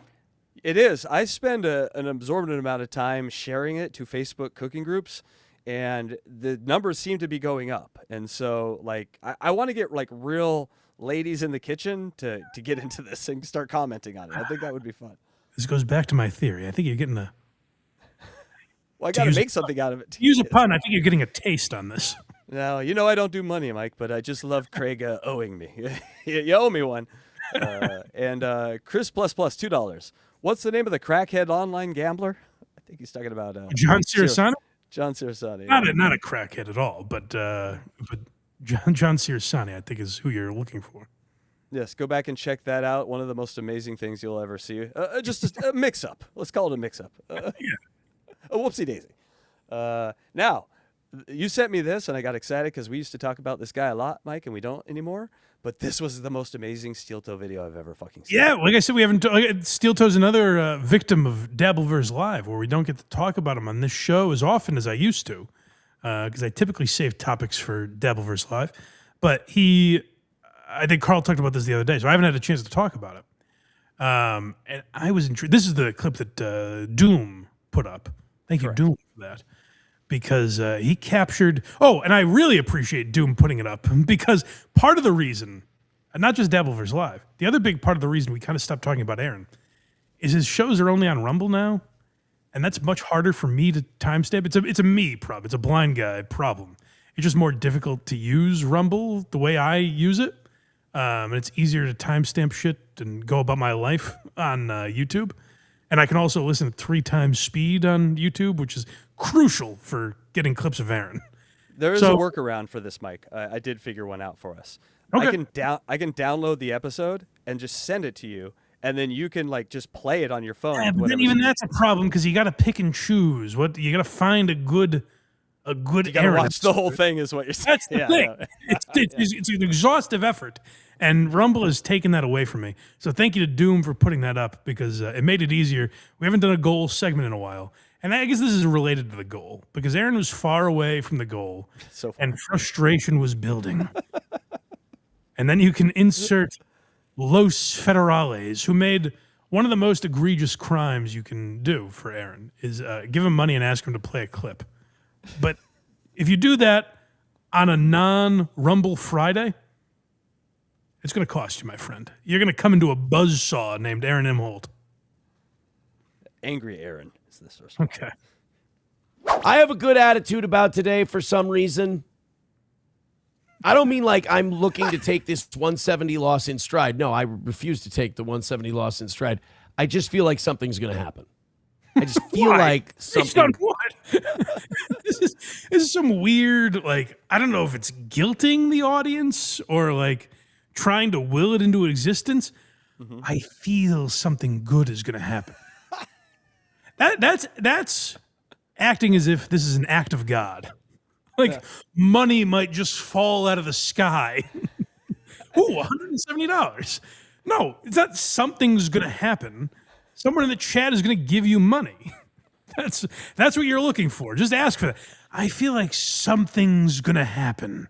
Well, people are going to donate. That's what you're asking for. It's not something is going to happen. There's not going to be a big gust of wind that sweeps money into your home. A true windfall. Yeah. Yes. I just feel like something good's going to happen. Hit like, hit subscribe, hit follow, gift a couple of memberships. We're 39 memberships away from 600. Overtime is on the... The 600 is never getting hit, man. How long ago did you say we talked about him? like a year. It's still 50 away from 600. Oh, it has been months though that we've talked about Aaron on the show, and I'm pretty sure he was striving for 600 back then. The 600 number is haunting him. He cannot get. What's crazy is sometimes he passes it, and then he goes back down. Why would you pick that number then? God damn it! The table, if we get to 600, but that 170, shit. Let's get that to like a hundo by the time we rally, and I think we can do something. I think we can do some work today. Are people going to donate? And they've got their credit card out, and they're like, "All right, I'm going to." Ooh, wait a second. Wait, hold on a second here. We're one side. I thought we were only like 100 away. All right, I'm not going to give yet. Never mind. I'll wait till we get to 100, and then I can be part of starting a rally. Oh my God, I just had an idea. YouTube should have a thing where you can, it's called escrow. And so you basically, you give $100 at the beginning of the show, but you can take money away as the show goes on, as things anger you. And whatever it ends with, that's what you actually get. That would be amazing. I didn't like this segment, Aaron. Minus $25. And then he sees that and he has to react to it. That would be amazing. Oh, that would torture this man. Because literally, that's actually the perfect idea for this show. Yes. Because he lives and dies by like, oh, we're 170 away. I guess you've hated the show so far. Worst show ever made. I guess none of the segments have been good. It's like, no, I would bet there's people that have watched this program that have enjoyed some of it that haven't given me money. I think it's also possible that people have given super chats that didn't even really like the show that much. Mm-hmm. Way to shit on me. Yes. It can all be true. Like, it's not this thing of, it's not the entertainment meter where it's like, oh, we're making a lot of money today. I'm really good. Yes, he needs the entertainment meter, then a shot caller. So just anytime it goes below, we get a shot. I mean, just go full into the goal, Aaron. We've done this for 2 seconds. We've had better ideas than Aaron has. I know. God damn it. Here on the toe. So hit like, hit subscribe, hit follow, and gift those memberships and throw in Red Boys and do all of that shit. Lander says, Aaron, if you tucked and danced, you would hit the goal much faster. No. We're going to lose. Yesterday, I did enough begging yesterday. Today, I'm gonna play the music. I'm going to take it like a... Hey, guys, and listen, I'm not going to tuck my penis between my legs, get naked and dance. I might have done that yesterday, but today we're going to lose with a little dignity. And so dignity is what I have. Dignity and pride are what I feel. When I say to you, I am not going to reenact the Buffalo Bill scene where he tucks his penis between his legs and dances. I'm not going to do that because I've got dignity. Yes, that was. I did that yesterday. That was Humiliation Tuesday. It's Dignity Wednesday. So we're not doing that today. That's right. Like a man. We have a loss every week, and I'm just gonna. I don't have the fight in me today. That's why I think the audience is gonna come up big. 170 is the number. 39 memberships from 600. Los Federales says my video. Hold on. He's about to freak out, even though he just said go way back because he just said. Listen, I'm not going to lose my cool today. I'm not going to lose my cool. But he's so casually saying, he's like, listen, guys, no, I know we're 170 away, but even being $170 away from the goal isn't going to make me on camera tuck my penis between my legs and dance around, put lipstick on like a naughty boy. I'm not.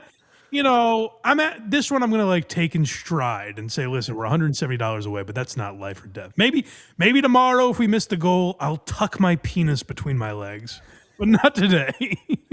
Like it happens to him. It's such a part of his everyday life now that people will say shit like that to him. Like, hey, Aaron, drink another bowl of piss and I'll give you $10.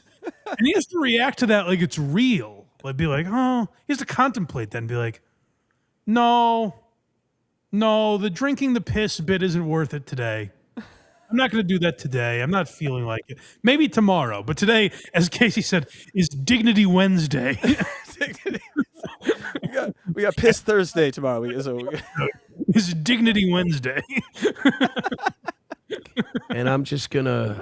I don't have the fight in me today. That's why I think the audience is gonna come up big. 170 is the number. 39 memberships from 600. Los Federales says my video beat. Fucking send the link again. Fuck. It's not gonna be any good. Hold on. Wait. What did this cocksucking prick say? Did this out of pocket motherfucker say he sent the video link in a tone that we can't determine because it's in text? This piece of shit. Aaron, I'm with you. Fuck this guy. No, fuck him. Fuck him and his mother. Right in his ugly fucking mouth. We almost got a close hug from Aaron. He almost gave us all a big hug. Kept us tight. Remember a minute ago, he's like, guys, listen. Not going to lose my cool today. Just going to be totally chill. The goal's the goal, man. It's what are numbers, brother? Numbers are a construct. I'm not gonna blow my top over some numbers. What do you mean you sent the fucking link, you piece of shit? Send it again, then, and maybe I'll play it, you cocksucking asshole. Time stamping that. All right. And I'm just gonna. Man, his sanity is on such a razor thin line. It is. Just right on the edge. I mean, A24 needs to make a movie called The Goal and then just have it be a very serious movie about this man who lives and dies by this one number every day. Listen, I'd watch it 1,000 times. We miss a goal every week, brother. I'm just being chill about it. What do you mean you sent the fucking link?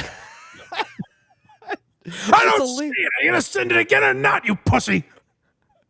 And going from 0 to 60 there is pretty fun too, because Mike, you don't see it, but he's staring at us. He's looking through the camera at us, like it's our fault this thing is happening. And there is an element of Aaron that is performative because he knows, like, we'll talk about it. Like, I think Aaron does realize, as much as he kills this little piggy every week, he sends them to an untimely death week after week. I think he is aware of the value of that show and, like, wants them to talk about him. So I wonder in cases like this, like, oh, is he overreacting to, get a clip going that people are talking about? Because then he thinks, like, more people will watch him that week to see if he loses it again. But this feels very real. This feels like he's just losing it on a guy for no reason because his mental health is on such razor thin margins. I don't have the fight in me today. That's why I think the audience. He doesn't have the 10 seconds before he says I don't have I don't have the fight in me today. Unless Los Federales sends a link, I swear to Christ. But no, unless that happens, I'm just going to be really chill. So let's hope he doesn't send a link, because that's the only thing that could set me off today. Oh, these poor wives. They thought everything was good up until just that thing snaps on them. I'm totally fine. What are these fucking dishes doing in the sink, you bitch? Exactly. Gonna come up big. Give me a hug. 170 is the number. 39 memberships from 600. Los Federales says my video beat. Fucking send the link again. Fuck. It's not gonna be any good. You sent me like $1 for it. Sorry I didn't stop the whole fucking show for you. Now you're going to put me in a bad mood. Can you imagine? Your entire business model is like, hey, you pay me money and send a link, I'll play it. And then someone does that, and you just expose, like, it was barely any fucking money, and you people suck. Like, this is the scene at the end of the Steel Toe movie where we realize he's always hated his audience. Yes. That's like the 15th time you said that. It ain't Rumble Link Friday. I don't have to play the fucking thing if I don't want to. Listen. I'm a lenient man. I can take adversity when it's thrown at me. But let's remember, this is not Rumble League Friday. I'm not a slave to your links. It's Dignity Wednesday. We've established that. I'm not going to sit here as if this is Rumble Link Friday, which we all know then I'll play all the links. Just show up with a tie on, Aaron, and call it Dignity Wednesday. Please do that for us. Thank you, Los Federales. Any generosity you gave me is ruined by you just being a fucking dick about it. See, I was in a good mood. I'm taking the 170 loss. Go ahead. I think he sent him a link and it didn't go through and so he said, hey, I'm sending the link again. And so it's just information. Oh, you know what? When you put it like that, now I'm starting to see what a piece of trash this is. Oh, you didn't get it, Link? I'll send it again. Oh, what a piece of shit. Just an irredeemable piece of scum. This Los Federales is. Now I'm starting to get it. I didn't realize he said, I'll send the link again.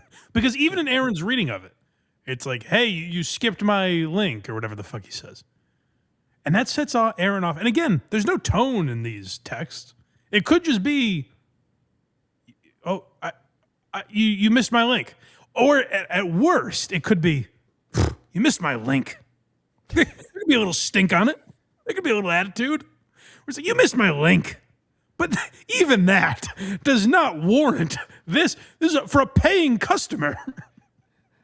I remember there's a couple times we've missed a super chat here and on my channel, and like we freak out about it, and like the next day we post, or the next show we post it first thing, like because we're like, oh shit, they spent $1, like, and we didn't acknowledge it. That sucks. Let's acknowledge it. This guy's like, fuck you and your $1. I'm not acknowledging it. That is this is the equivalent of, excuse me, waiter, I asked for a Diet Coke earlier. You didn't bring me the Diet Coke. Oh, you fat pig. Like, you really need to be drinking soda anyways. Go to CVS and get a Diet Coke. It's my job all of a sudden to bring. Oh, yes, master. I'll serve you your beverage. It's going to hurt the tip. That reaction. Loss in stride, and now he's being a fucking dick. Smile. Smile. Mad Move says, like your hair, accept the loss. Yeah, the evening show audience like kicks the fucking dog dick out of the morning, like they make way more per hour. This is a fascinating development. This is really interesting because last time we covered Steel Toe, it was months ago, and the evening show was on the brink of extinction. Yeah, what a comeback. I mean, that warms your heart. What a comeback story. Where the evening show was the dying entity, and the morning show was thriving, as I recall. And now it's reversed. now we hear. Let me hear that again. The evening show is keeping the lights on. It sounds like, and the morning show is just dog shit. These disgusting morning people. It's almost like, and stay with me on this, folks, because I know I'm being a little crazy. It's almost like it's the same 18 people donating, and sometimes they do it at night, and sometimes they do it in the morning. That's what it feels like, anyways. You know, I imagine how that could be maddening. Accept the loss. Yeah, the evening show audience like kicks the fucking dog dick out of the morning, like they make way more per hour. So like, I just per hour. Per hour, Jesus Christ, way more per hour.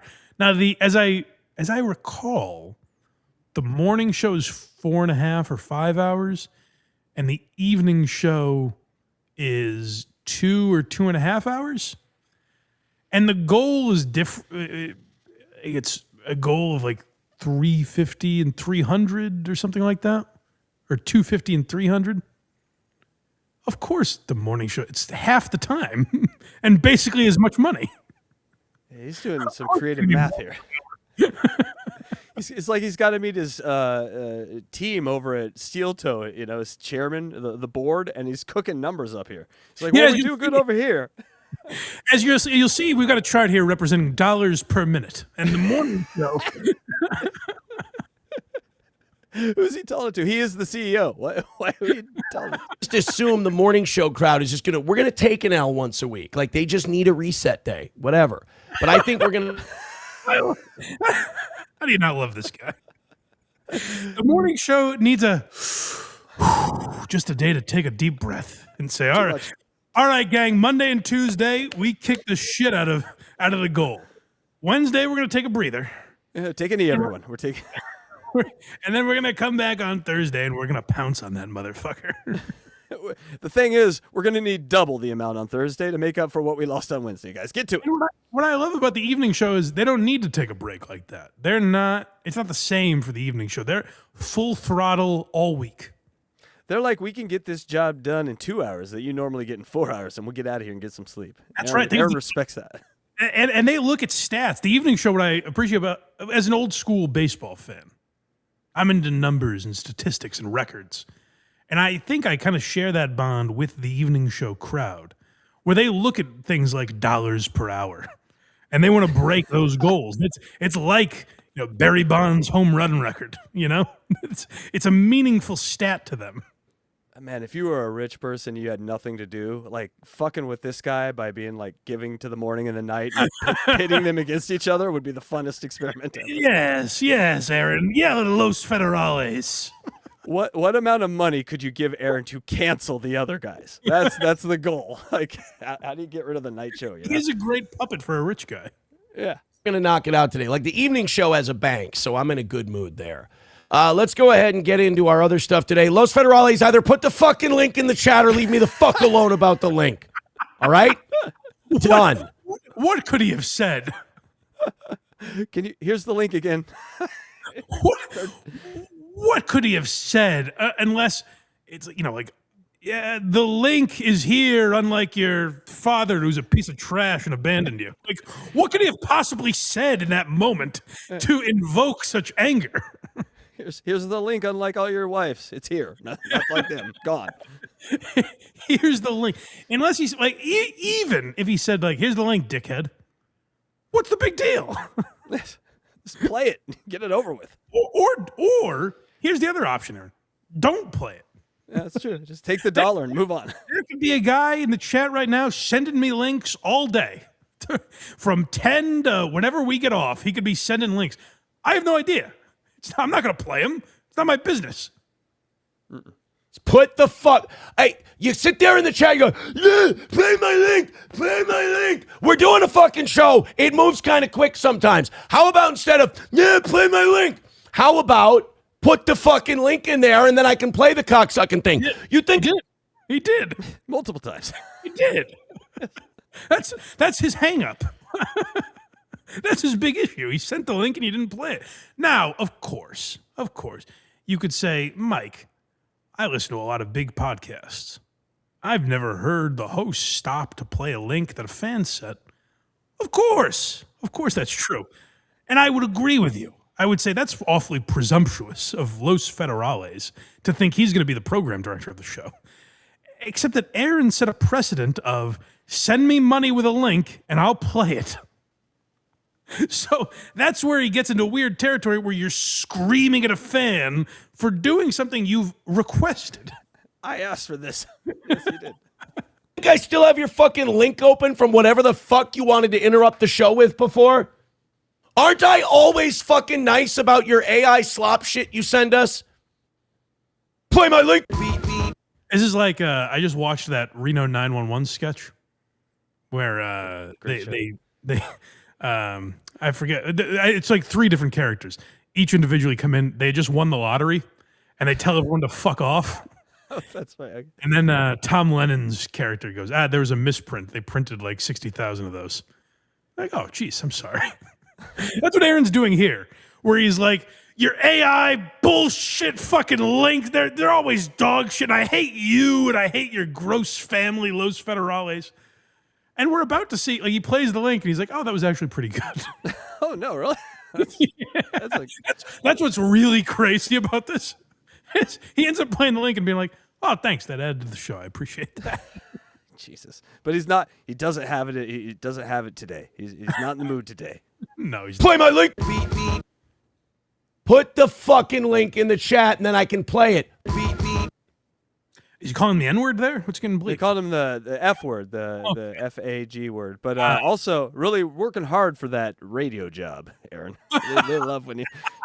Hey, faggot! I'm going to have a job in radio soon, and I won't need you. Aaron, is it true that someone tried to give you money and you called them a faggot on air? We don't do that over here. Listen, we're no squares here at the St. Cloud, Minnesota radio station, but we typically don't call our fans gay slurs when they don't give us money. We try to give out T-shirts. This one was giving you $1 and you yelled this at him. I don't think this is going to work, Aaron. What I meant to say is I'm in a very good mood today, and we're having a fantastic program. Los Federales says, fine, suck a dick. No, fuck you. I'm not going to fucking deal with your horse. You suck a dick. By the way, again, perfectly reasonable response from this guy to a couple times go, you didn't play my link. You know the thing you have where you play links from people? You didn't play mine. I think you'd enjoy it. I think it pertains to the conversation. He didn't even say any of that, by the way. He just said, hey, you didn't play my link. An innocuous conversation at best. And Aaron's like, oh, you motherfucker. You've done it now. Now you say you don't care if I play the link. Well, I've had it. I'm starting to think like this whole conversation doesn't have anything to do with the link and maybe more the $160 away from the goal. You think that might be what we're seeing here? I think you may have zeroed in on something, yes. and I think we're learning like actually how like affected he gets by big misses. Like it's painful to him. And it's so interesting and transparent that he keeps citing the amount they are away from the goal. Los Federer, this was not a taunt of like, hey, you'll never hit the goal, motherfucker. This was no. It wasn't any of that. He keeps saying how far away they are from the goal, and he's like, you think it's going to piss me off that we're not hitting the goal today? You think that's going to bother me? As if. You're the one who keeps bringing it up, man. Goal is life, man. Goal is life with this guy. Sure is. Shit in your guilt trip. Fuck you. You get. I love the sensitive pussies who like say beat, but then I go, hey, how about you cooperate a little and you throw the fucking link in the chat so I can play the thing, and they get all pissy and go, yeah, fine when this. Yeah, you. I can't imagine. I'm trying to think of a scenario where I'd be screaming at a paying customer like this. Also doing retard hands. He's like bending his hands up and doing I can't even think of a good example unless the only way they could do it is if they said something that would obviously like not get through. You know what I mean? Like they doxed a family member or something. Yeah, this seems extreme even for that. Yeah, exactly. Even for that would be a lot. But like short of doing something really evil, I can't imagine what I would yell at a patron for like this or a super chat. Why would $1 affect you? This $1 the guy paid. Like it shouldn't affect you this much. It's interesting you say that though. I think you're thinking of it the wrong way.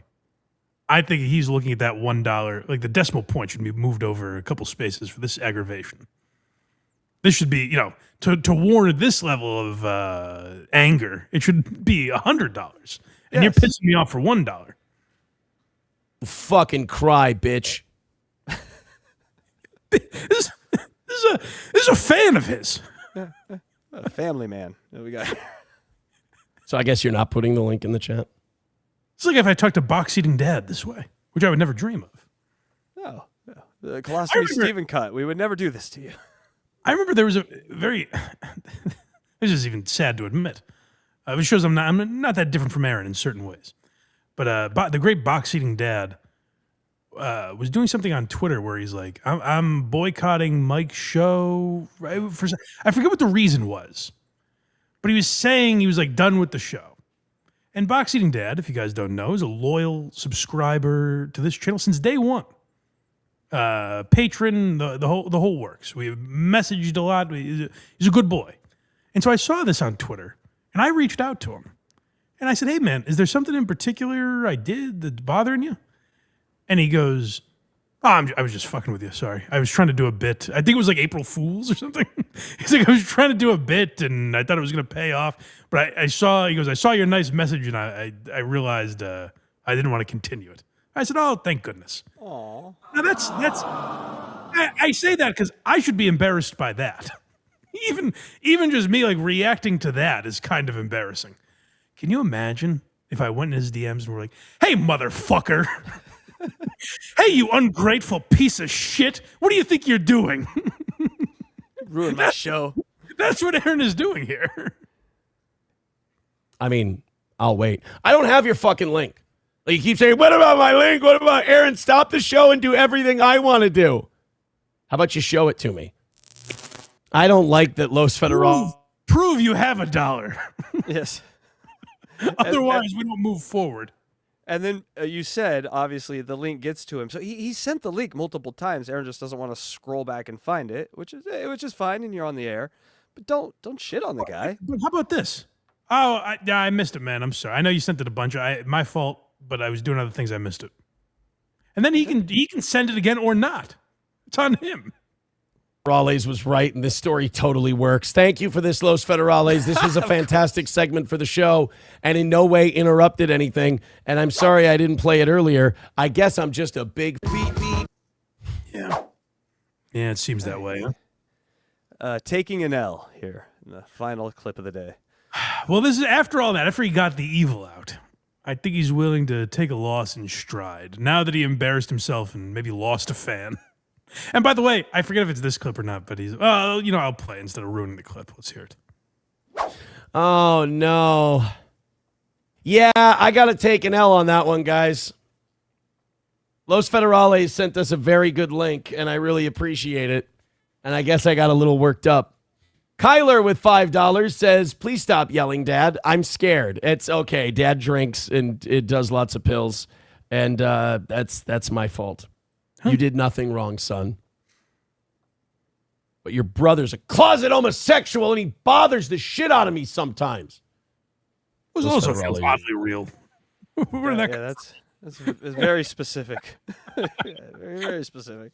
Are you the brother in this? Who are you? You should drop me a red boy for that. That was very honest. I'm sorry to That was very honest.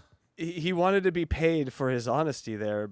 And now I have to ask, who is the brother in the gay club? What was that? The thing where you said you drink and do pills and your kid's gay? That was the honest part? I thought that was a bit. No, it's honest. Pay me for it. I need to be paid for my honesty, Mike. That's what he just said. My God. Los Federales, I apologize. Did he pout and run off, though? That's what I was going to say. That's what I love. He screams at this guy for a couple of minutes. And then he gets to the point where the guy goes, all right, fine, don't play it then. And he leaves and stops watching the show, which I can understand. I think I will say if a podcast I enjoyed was screaming at me, I would continue watching because I would find that interesting. But I also get being like, all right, I'm done. I'm sorry. I'm just leaving for the day and going about your business. And Aaron goes, oh, did he pout like a little baby? Run away. He didn't want me to scream at him as a viewer of a podcast that I do. Also, thank you for the money. Oh, you don't want the host of a podcast to single you out and call you a loser. Wah. It's nice when that happens. When that doesn't happen, I mean, I've had it happen. It's not fun. Los Federales, I apologize. Did he pout and run off, though? Yeah, I think he pouted and ran off. He gave it 1 second there, too. I like that. He pouted. Or he just said, all right, I'm done for the day. Maybe I'll check back in tomorrow. It's a long show, Aaron. And you just thanked him for the nice clip that you played on your show that made your show better. Right? Oh, are you pouting about the thing I admitted you were right about? There's nothing worse than a pouting chatter. I tell you this before every show, Mike. Man. I do make sure you check. I'm like, no, I hope no one in the chat is pouting today. They're not being babies when I yell at them, are they? No, they're always nice. Los Federales he ran off. He's mad at me now. You have no idea. Is it because I yelled at him for a solid 90 seconds? It's not that, is it? It was something else I did. It wasn't the. This is what I like to call affable Aaron. Yeah, this is Aaron after the hug, where he's seen that you've been violated and now needs to correct things. He's like, oh, no, see, I'm self-aware. I get it. I'm in on the joke, guys. I'm crazy, right? It's a little tight. It's all the other, the actual crazy stuff we were making fun of, Aaron. We don't care about this part. You lost control in front of everyone. And then now you're trying to, again, you're Andy punching the wall in the office. I've been in the driver's seat the whole time. Don't you see? Yeah. That was an overreaction. Yes. Constant screaming at him out of fury and anger. Yeah. Well, it's good to be back in the tow world. Huh? It's nice to see that so much has changed, like the evening shows now dominant and that kind of stuff. Yet so much of it stays the same. There's a beauty to the steel toe in that way. There's a new anger.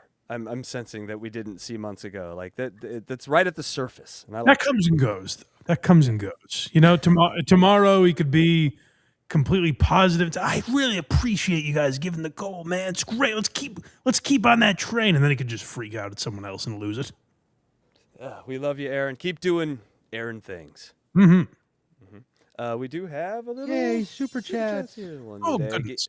Oh, let's see what these pricks want. They probably want to. They want to program the show. All right, douchebags. What do you got? This cocksucker Todd LaCroix, 199. Fuck your money. Just remember the Z-Man is drunk a lot. All YKNTK. Todd, how about you worry about what you remember? Let me do the show, all right, dickhead? Todd, you prick. I'll remember what I want. It's my fucking show, all right, man? Get out of here, Todd. And thanks for the money, by the way. And what are those dots above the O? Is that even real? Get out of here. That's not a name. And we have the Tommy Jordan, $2. OJ has sent their viewers. Say hello. Thank you. I was going to yell at him, but that made me laugh. Thank you, OJ. Yes. Can't yell, Tommy. Welcome, viewers, from Obnoxious John, again, from Tommy. Tommy's hitting the joke hard. $2 from Tommy again. Hey, Mike, I'm the guy who looks like Brad Pitt.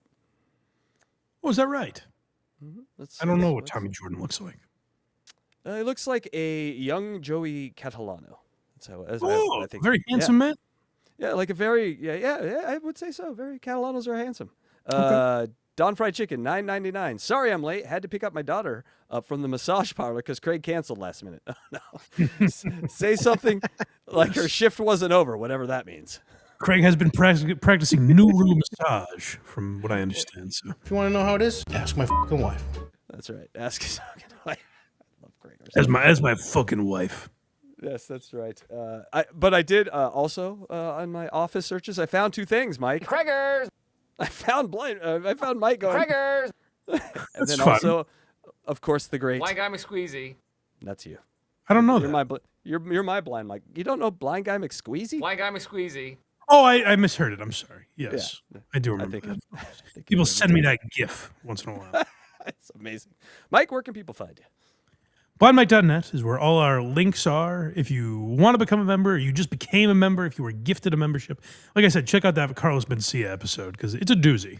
I hope I'm not overselling it. I don't think I am. It's one of the craziest reactions I've ever seen in a comedy special. So go check that out. And I can't believe it's not one people have talked about more. But I think people just don't know that Mencia's putting stuff out. Anyways, we put that out the other day, so go check that out if you're a member on YouTube or Patreon. Or just support the show for free. Why Are You Laughing? Blind Mike Project. All those links are at blindmike.net. Video for both now available on Spotify as well as YouTube. If you watch us every Sunday at 10 a.m. here live or watch us after, please like, subscribe, comment. It helps more people find the show. I apologize if I'm a little congested today. I'm a sicky boy, but I powered through it. So I apologize for my voice, but I made it through. Hey, listen. I could be dying, so make sure you donate. In the spirit of grifting, I may be terribly ill, and I'll need to pay for all that goes with that. So become a member or just support the show for free. We appreciate you guys doing it. We need to charge big. I forgot about that one. It's the greatest one ever. It's between charge and it's Craigie. It's my favorite two samples of this show ever. But we do have a final super chat. We have sit down Zumock, $5. Oh no! The great Chad Zumock here. I make people feel, Blind Mike. Please donate to my Please donate. I mean, he can be self-deprecating. I think Chad is working on a different level than some of these guys. Make people feel is funny. Yeah. Please donate to my GoFundMe. I really am trying to film a professional comedy special. Kumi is a creep. Yeah, so genuinely, that's something I would consider giving to. If Chad, I'd like to see what Chad does when he has the means for a comedy special. I don't know his intentions, but I hope they are pure. So that's hilarious. Consider that. Consider that. But no, like I said, that's funny. That's something we just talked about. Aaron wouldn't do that. No. Send a chat like making fun of himself to a show that was talking about him. Like, that is a level of self-awareness that I don't think some of those other guys have. So it's why Chad is endearing sometimes. Chad has a wide spectrum. Like I said many times, that spectrum is wide. He contains moments. Yes. It does. But also check out Very Good Chow at verygoodshow.org with Gregors. Yes, go check. You can play the song if you want. I like it. Okay. Yeah, it's a fun song. I think of Greg now every time I think of any 80 sitcoms. I think of Greg now. What's the last? It's hard to listen to it. What's the last one that went up? Is it still tiramisu? Yeah, still. He's working on one now. It's a secret. He wouldn't tell me, so I can't wait. Who the fuck is this guy now? It's a secret. He's going to be a Michelin chef. That's who he is. Is that true? He wouldn't tell you? No, he actually it doesn't have it ready yet. I was making that part up. Oh, but you know what we have to do when we want to know what's going on with Greg? You want to know how it is? Ask my fucking wife. We got to ask the wife. We can't ask Greg himself. He's telling us who to ask. Find and dox his wife and then ask. Don't do that. Say, what's Craig cooking up this week? No, obviously, I'm kidding. Of course, don't do that. But do support a Very Good Chow. And HACKRIDE Studios, anything going on there? Yes, actually, we've been taking a break for a while, but this week I came back with a show I never planned on doing, Mike. A little bit of punishment for me and Vinny Paulina, both. Vinny does the show with the Creep Off with Carl, and when he lost, one of the votes on the board was doing a podcast with me. It was a punishment. That's funny. You got to give him credit. Funny. It is funny. I never wanted to do it. It's the hardest podcast to do on YouTube because it's Star Trek and Paramount is the worst with copyright, so good luck. Oh, yes. But I figured something out. So, Mike, is it okay if I play the intro here for one? Please do. I will just say the fact that is on that board. I don't ask for credit a lot.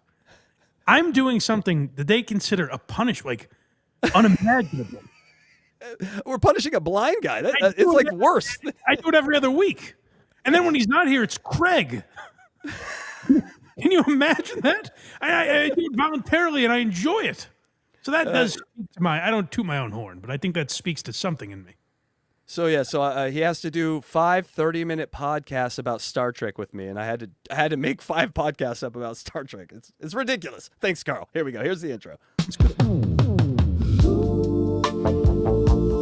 The creep off.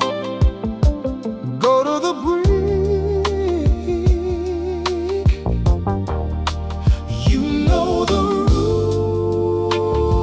Like a good little bitch. Star Trek torture, Trek torture, Trek off, Trek off. It's time for the Trek off. Vinny in the breeze. Vinny in the breeze. Vinny in the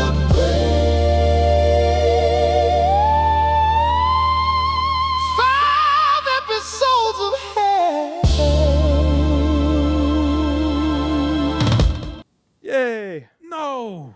Yes, it's happening. So is he not a Star Trek fan?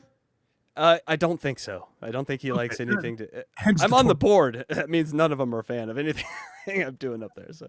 No, but I didn't know if Star Trek was part of the torture or if he liked Star Trek, because this could also be torturous. If he doesn't want to broadcast with you but wants to talk Star Trek, you know? Oh, that could be good, because then so I hope he likes Star Trek is what I'm gearing at here, so that it is more torturous. Yes. Well, go check that out. That could be a lot of fun. And yeah, support the boys. We appreciate you guys. That's right. And make sure you get a membership to Blind Mike, a bunch of comedy special breakdowns that you don't want to miss. There's like hundreds of hours of there, so get over there. Well, thank you, buddy. All right, goodbye. Later. And we have a meme transition. Hey, it's Boogie. Steppers through the way, everyone out. Now, this is very interesting. Now, really, ladies, if you're listening, and men, and everybody in between. If I tell you you've got a homicide, buddy, you've got a homicide. I hope to hear from you soon. I am proud to own the Trumpy bear, and I will always be proud to be an American. Put it in the outro. Until then, have yourself a great day, and as always, there's no cum on my mic. Rock on. Stop the baloney, huh? What kind of statement is that? I wrote it. One of my favorite players to cover when he was here was Mike Vrabel. Tell me Mike Vrabel's story. Whatever, dude. I keep it cool at the gym. Piss on it. Fuck you, Mike. Fuck you, Mike. Fuck you, Mike. All right.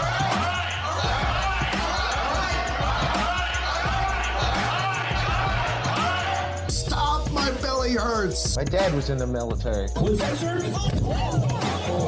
Can you please kindly F off, please? If a person is on a bridge threatening to jump, how do we know that he wants help?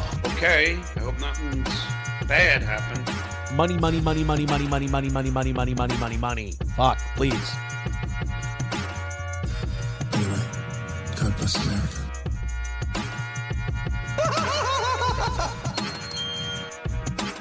Put it in the outro.